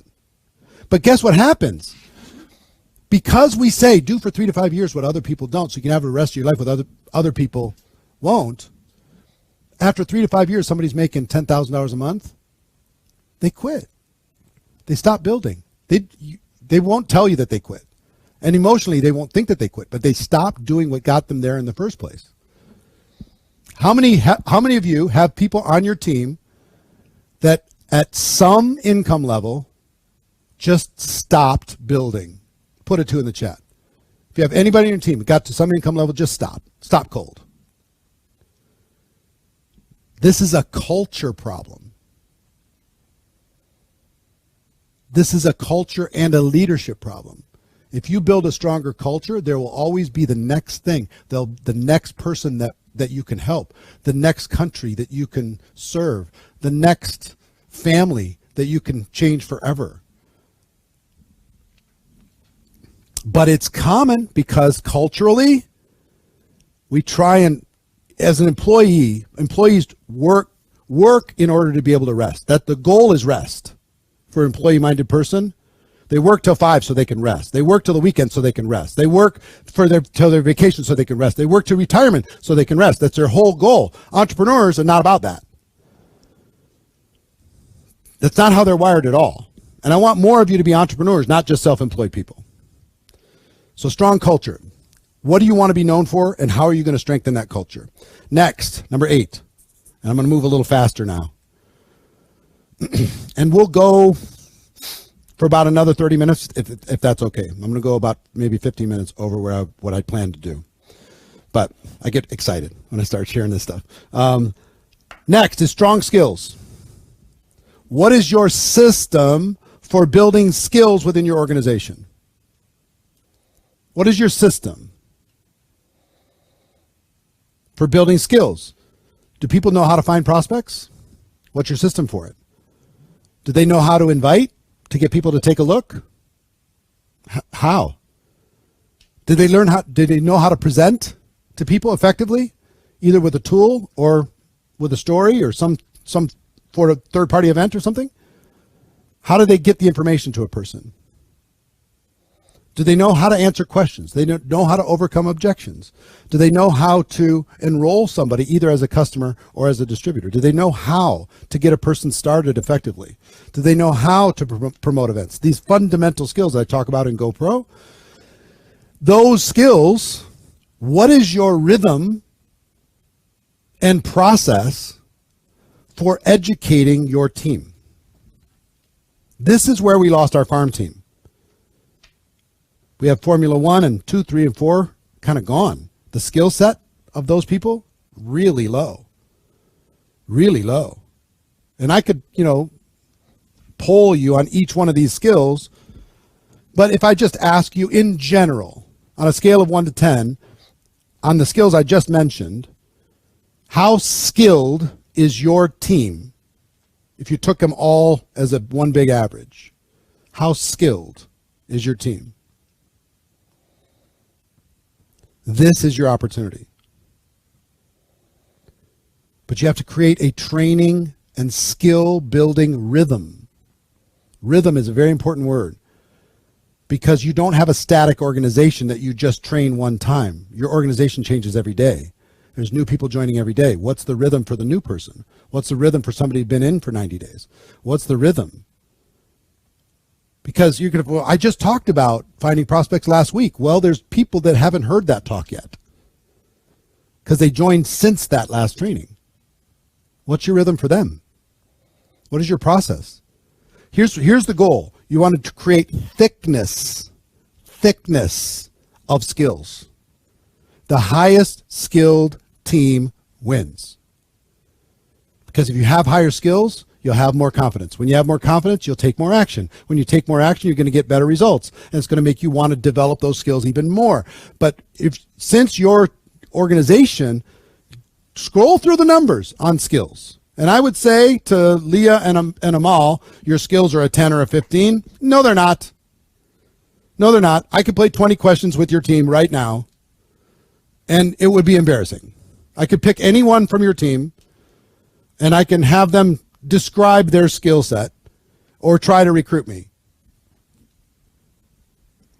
It would be ugly. 10, I know of no one on earth that has a 10 when it comes to strong skills on their entire team. If you could ever hit a 7, I mean, you've won the lottery. It's game over. On an average, because you're going to have zeros in there. If you can get a 7, oh my God. It's like, you'll rule the world. You'll be the biggest distributor in your organization. So wherever you are, it's okay. You need to build your skills, lead you, and then create a training rhythm so you can lead others. Is this making sense? Okay? You got to figure out how are you going to solve that problem. What is your system? What is your process? What is your promotion of it? What are your rewards for people who do it? How do you measure whether they're skilled or not? All this stuff makes sense. It's big. Number 9, mindset. Mindset. It's a little bit of culture, but this is more on the personal side. I want you to think about developing a strong mindset in your organization. Starts with you. Your mindset's got to be strong about the future, about your plan, about adversity. If you have an ounce of blame in you, somebody else or something else has to change in order for you to be more successful. An ounce of blame will stop you in your tracks. An ounce. No matter what happens, you have to take responsibility for what happens. Change your mindset about it. Every obstacle is an opportunity. There's a book. I don't see if, yeah, it's right here. Pardon me. It's under a stack of books. This book, The Obstacle is the Way. The obstacle is the opportunity. The obstacle is the way, Ryan Holiday. Get this book. Any obstacle is your moment. Any obstacle is your opportunity. Any obstacle, that's the mindset you have to develop. People say, well, people don't like network marketing. You need to develop you and your team to be so much stronger than that. Do you know what you need to do? Be stronger than the circumstance. Oh, they really hate us in Italy. You don't understand. They hate us, network marketing. They talking bad about us all the time. Good. If everybody in the world understood network marketing and the value and the power of it, the companies would not need to pay you what they're paying you. The compensation would be poquito. Teeny tiny. The fact that this is challenging is what makes it lucrative. So don't wish for what you don't want. Develop a strong mindset within your organization, no matter what the obstacle. Number 10, leadership development. 3 phases of leadership development. One,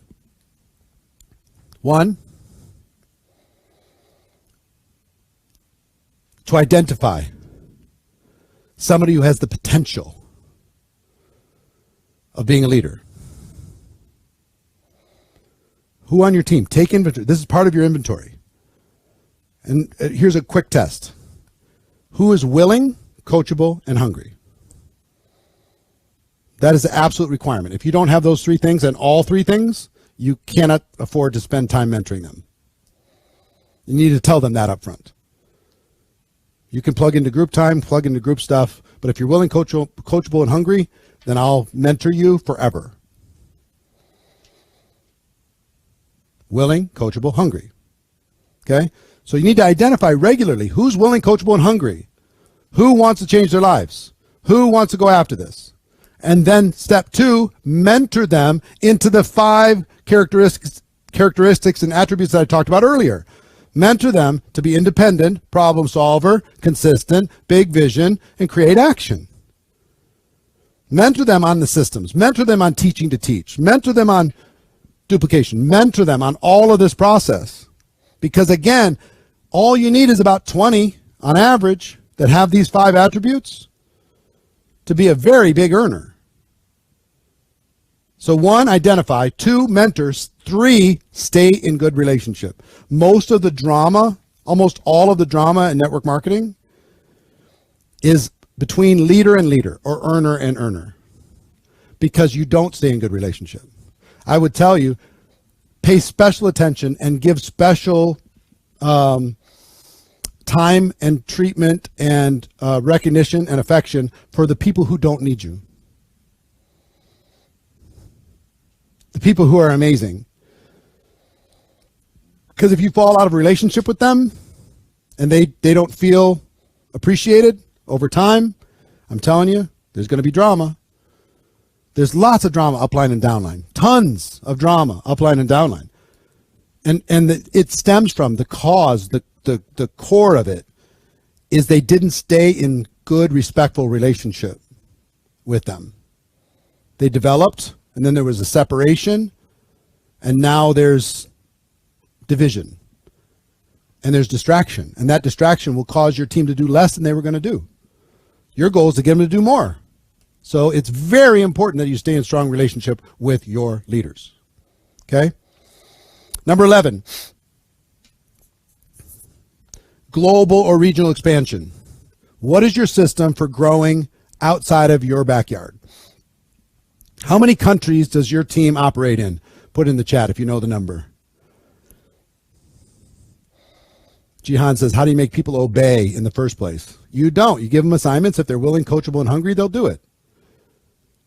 If they're not, they won't. It's okay. So your goal should be, what percentage of the countries that your company is operating in, long term, what percent would you like to have a business in? Small or big? What percent? Now, don't be a tourist. This isn't Netflix. Put your number in the chat. Come on.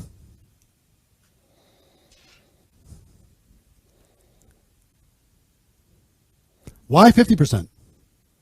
Why 75%? I don't understand that.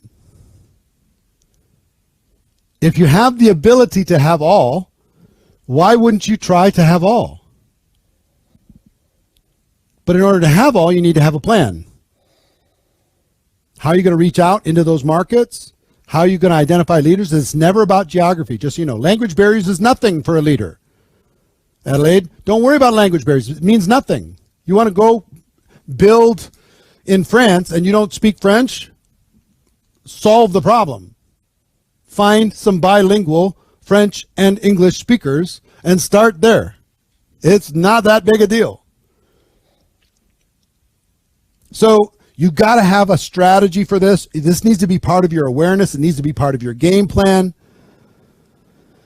Ifra says, my company is in 100. I'm in 30 currently. Fantastic. But you want to have all 100? This needs to be an intention. It needs to be part of your culture. It needs to be part of your mindset. We're going to build think local, but we're going to build global. Is this making sense? Like, there's strategies around this. There's tons of strategies. I could train you for hours just on this, but I want you to be thinking about this, because some of you aren't. I want you to treat this like a real business. I want you to have a business plan that I would invest in. I'd feel so strong about it. Versus, hey, I'm going to do my best and see what happens. That's what most people do in our business. Again, because they're self-employed, they're not entrepreneurial in their thinking. Is it worthwhile to invest in global expansion? Yeah. Worthwhile to invest in yourself? Of course. Before you have money? Yeah, that's how it works. That's how it works. Rich people don't make money first and then they invest. They invest first, then they get the money, and then they reinvest, and then they get more money, and then they reinvest. That's how it works. Some of you are saying, you don't understand, I'm really poor. Fantastic. You should be really hungry then. Figure it out.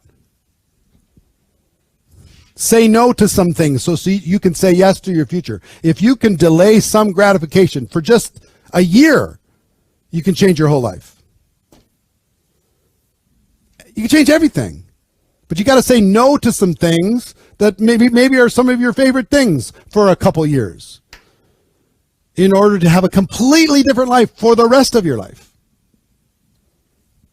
Think about this. Number 12. Annual team consistency. This is a leadership skill.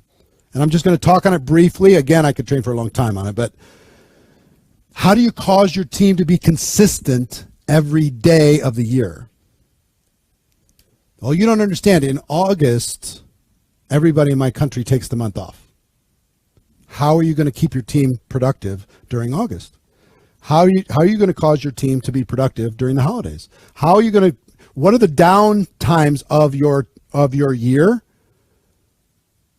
that you could create a campaign, strategy, promotion inside of that causes people to take more action? I'll give you an example. I teach people how to recruit while they're on vacation without sacrificing their family.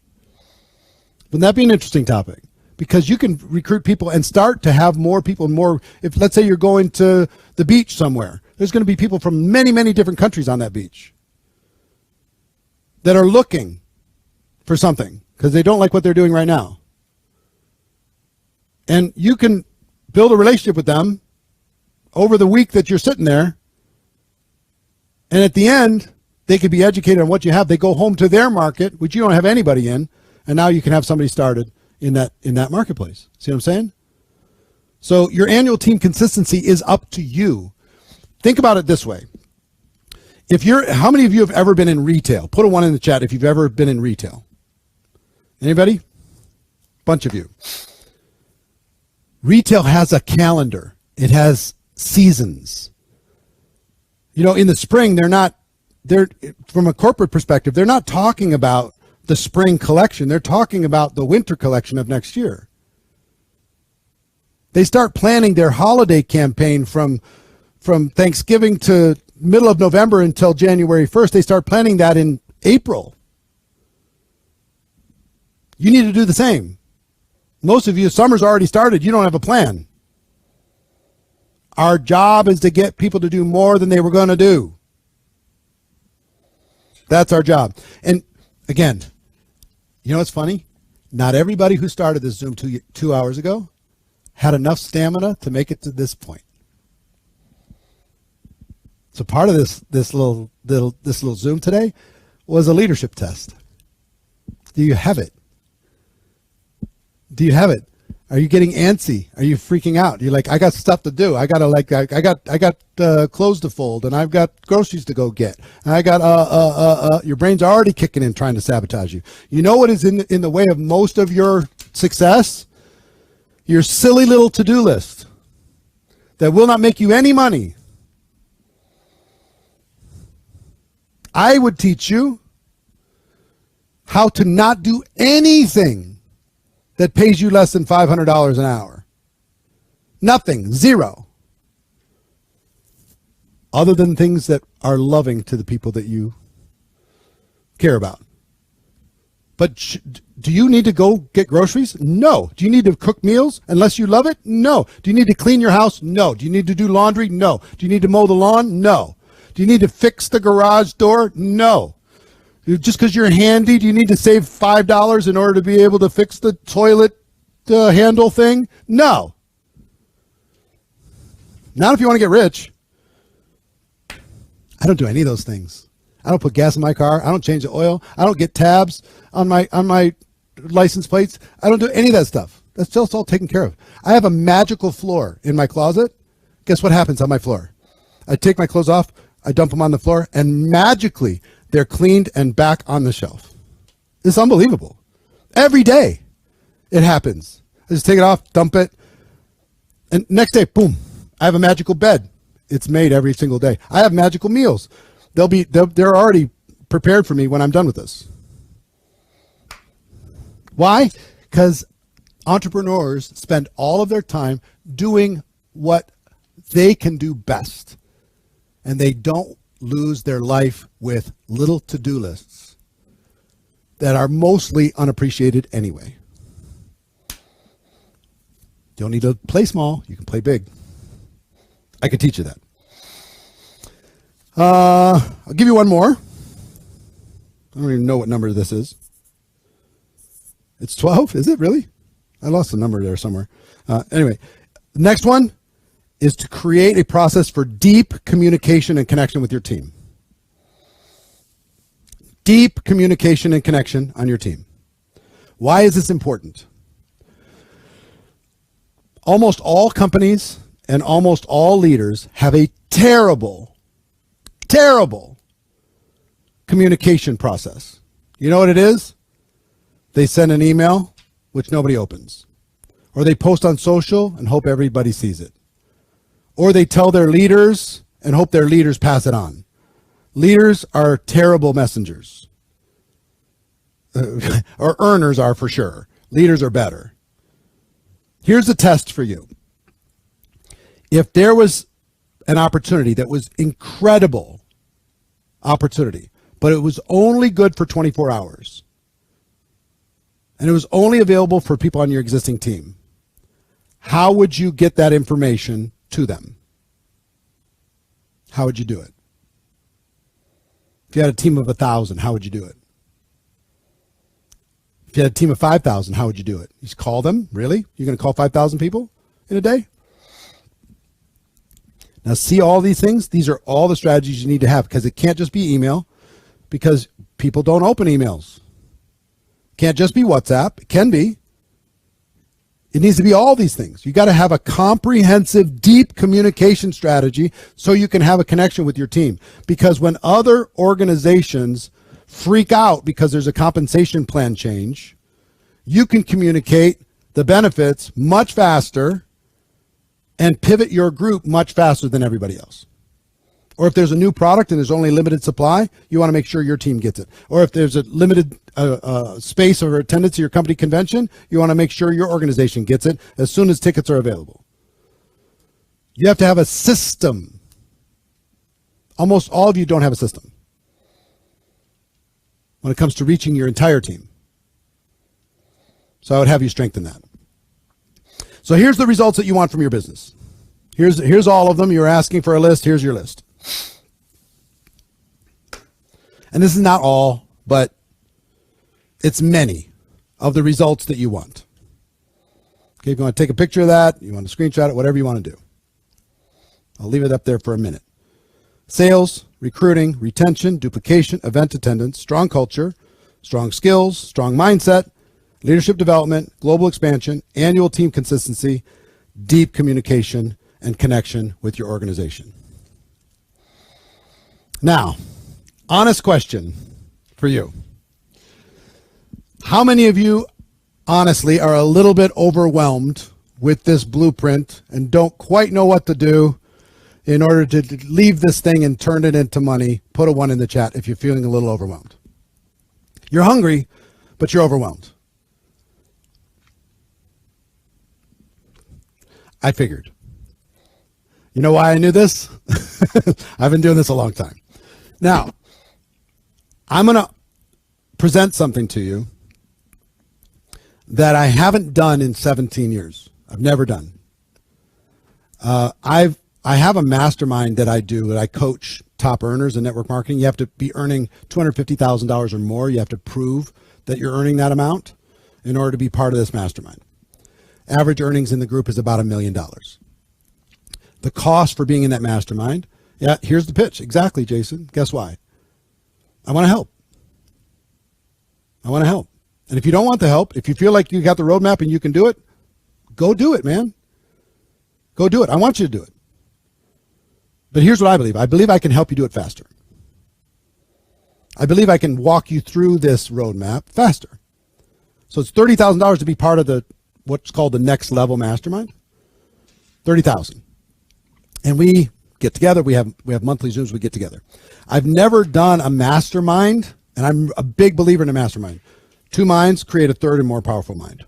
When we come together, groupthink, we really learn faster. So I've never done one, and I'm opening one up today.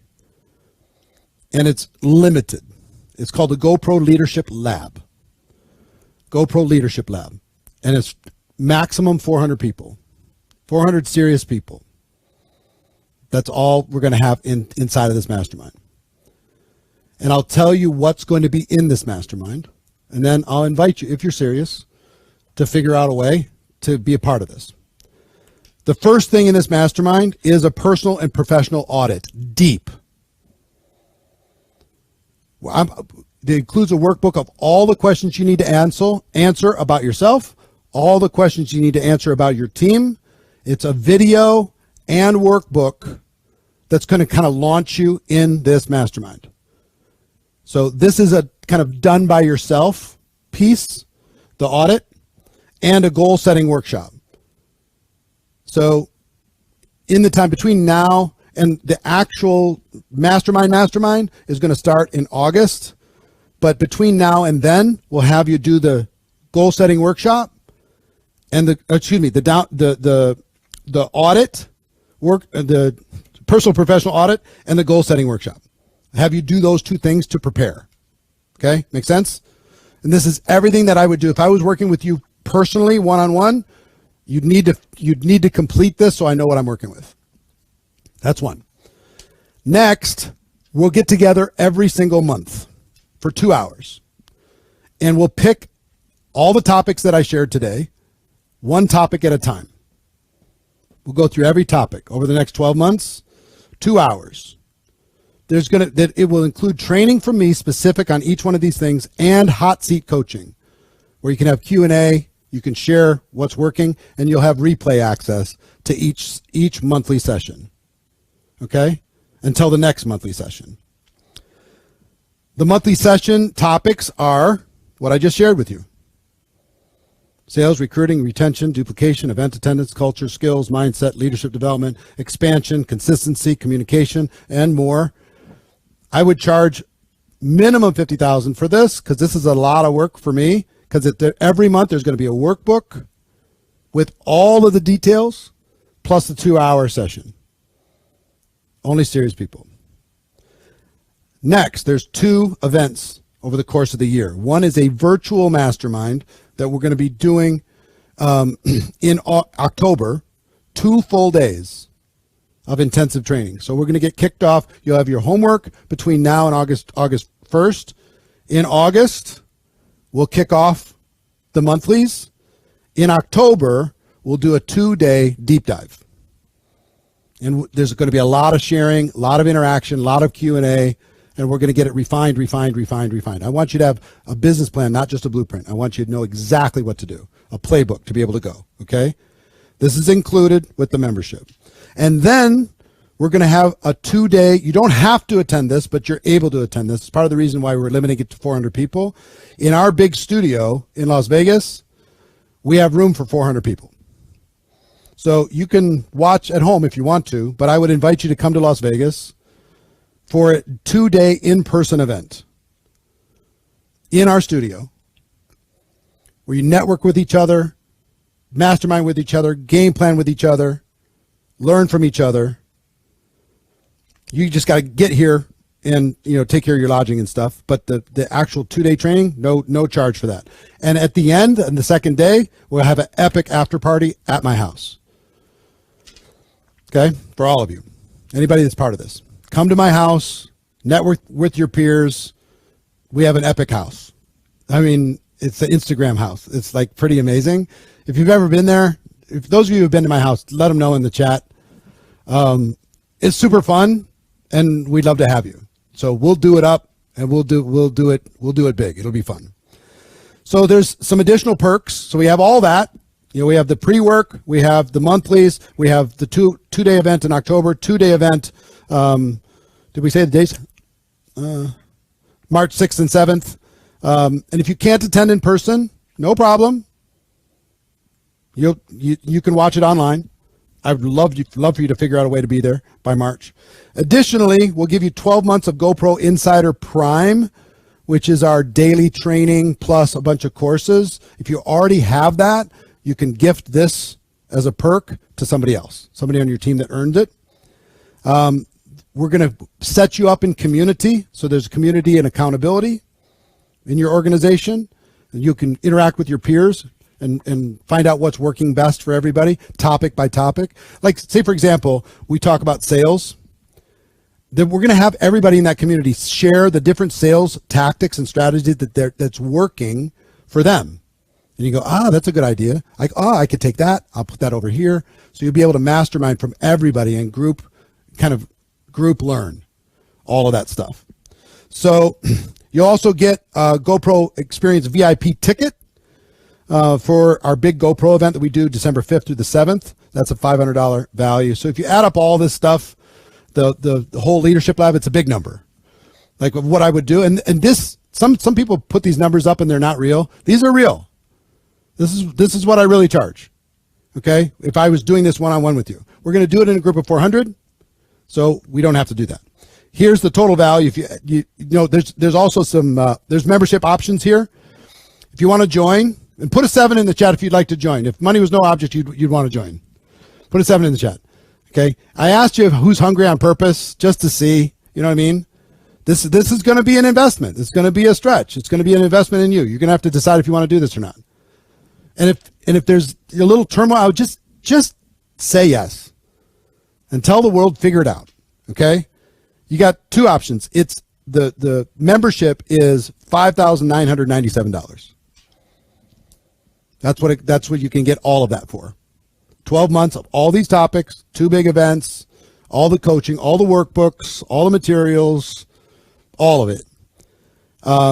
You can do one of two ways. You can just pay $997 today and lock your spot.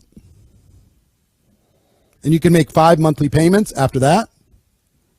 Or you could pay $4,997 single payment discount.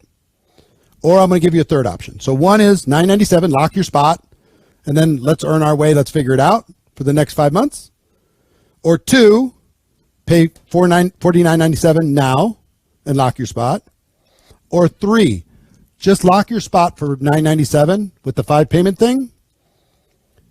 And if you pay the balance by the end of June, I'll give you the $4,997 price. Make sense? So you just pay $3,997 or whatever. You paid $997. You pay $4,000 more by the end of the month. Give you time to kind of figure things out. Our team's available. If you look on the left, it'll say financing available. We have a financing company that will help you if you want to just use a financing organization that we have. This works in United States, Canada, UK, Australia, and you can get like a business line of credit. So lock in your spot, and if you want to get that and finance your education, you can do that as well. So that's the memberships, okay? We have some fast-acting bonuses for people who are serious today. Fast-acting bonuses. First is we're going to take a 15-minute break when we're done here, and we're going to come back, and we're going to do some hot seat coaching for an hour for the people who register and get and enroll in this program. Just lock your spot, and you'll be able to come back in 50 minutes when we're done. Number two, the GoPro experience will give you gift you 10 tickets, 10 general admission tickets that you can use to motivate and inspire your team. You can use as contests, incentives, et cetera, to be able to inspire people in your team to do more. Get them to show up, okay? And I'm going to do, for those that sign up today, or just lock your spot today, 1 hour small group Zoom coaching with me. So groups up to 20 people. This is limited to the first 100 people that sign up. So I'm going to spend an hour with 20 at a time. Just me and 20 people, and we're just going to interact as we start, and we're going to do that in July. So if you find that valuable, that's what I charge that $25,000 for that. So I'm just doing that for the first 100 people. So I would hurry if I was you, because you're the first people to hear about this. There's a couple people that were at an event that we had a couple weeks ago that heard about it. But outside of that, you're the first in the world to hear about it. Okay, the 400 is going to sell out. So the total value, if you add all the bonuses and everything, is $105,000. Your investment's $59.97 with a payment plan, or $49.97 pay in full discount, or just lock your spot for $97. In your dashboard, it should show you. Here's the next steps. You can either go to networkmarketingpro.com/leader, or click on the button that says Join the GoPro Leadership Lab, or use the QR code that will take you there. And this is good for your teams too. How many people have somebody on your team that needs this in order to be able to get their potential? Put a 3 in the chat if you have somebody on the team that needs this. Somebody on the team that you believe in that would get incredible value. And if they're not on this Zoom right now, get them this information so they can be part of this and do this with us. It's going to be amazing. Okay? So 1, lock in your spot. 2, choose your payment option. You can do an installment, $997 and 5 payments, or $997, pay the balance by the end of June, and you get the $49.97 price, or pay in full. The July preparation schedule, you'll be getting the personal and professional audit, the workbooks and the video training, the goal setting workshop workbooks and the training, and that you'll get the small group bonus coaching with me in groups of 20. And then in August, the mastermind calls begin. Okay, so is that all making sense? And you'll get lots of communication on this. So you're going to be part of a special group. My goal is to help you get into the next mastermind, to get yourself to 250,000 or more, and be able to say, okay, I'm ready to get into the next level mastermind. So that's it, really. That's the information. And you have the last slide. Keep the last slide up for just a second. That one, yeah. Here's what I would tell you. 1, you're worth it. 2, if it's a stretch, good. Then you'll treat it seriously. I want you to treat it seriously. It's okay. And some of you are just like, some of you are brand new and you're thinking, I don't have anybody on my team. This seems like a lot. If I was you, start it right. Learn it from the beginning, from the ground up. Don't develop any bad habits. Invest first, then learn, then reinvest. Okay? So if you're brand new and you're wondering, is this for me? Yes, it's for you. This is what I would have given anything for. I paid $5,000 to join. I would have gone back to my dad and said, can you give me another loan for another $5,000 because I want to be a professional. I want to go learn from the best. I want to be in a group of peers that's going to force me to stop crawling. That's what I want. And that's what I want for all of you. This will be fun. We're going to get to know each other. We're going to be like pals and stuff. We're going to be hanging out. And I think there's going to be so many 6- and 7-figure earners that come out of this group. So many. And that's what gets me excited. So if you're tired of crawling, if you're tired of living under your potential, if you're tired of making excuses, if you're tired of all the adversity and obstacles and distractions in life, let's take 1 year, dive deep, and see how far we can go. Give it as much as we possibly can. Okay? And don't worry about the dates and don't worry about the times. We have all the times on the page. You'll see all the times for all the Zooms and you'll see all the different stuff. Don't get stuck in the weeds. What time does the Zoom start? What day of the week? Stop it. This is not what we're here for. You'll solve that problem and we'll work on it together. Okay? So here's my goal for you. My two goals for today. One, that you got value. If you got value, put a 1 in the chat. Did you get value today from what I laid out? And 2, that you make a decision. And you're just done playing small. Jim Rohn used to call it the day that turns your life around. The day that you said, enough, I've had it. I'm not living like this anymore. If there's a resource, I'm going to do it. If there's a path, I'm going to take it. If it's hard, fine. I'm going to figure it out. I'm going to say yes. I'm going to tell the whole world I'm going to figure it out. And 12 months from now, I'm going to be a different person. I'm tired of letting my team down. I'm tired of feeling guilty of not doing what I should be doing. I'm tired of letting my family down and having this distraction and crawling through my network marketing experience and my family saying, what the heck? Be all in emotionally or treat it like a hobby. My heartfelt advice. Okay? So mad love to all of you. I hope you join. Whatever reason why you're thinking you might not be able to, let me just share with you, is the reason why you must. It really is. The reason why you must. Find a way.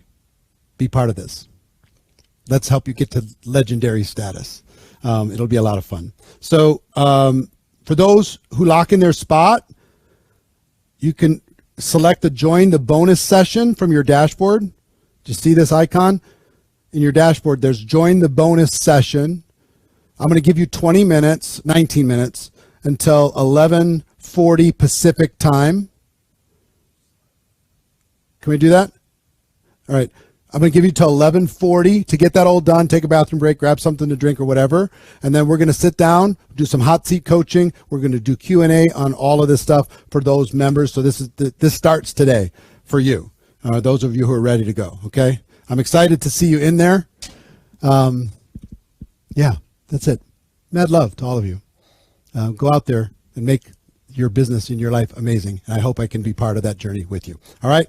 Ciao. And I'll see those of you who join at 11:40 Pacific time, 18 minutes from right now. See ya.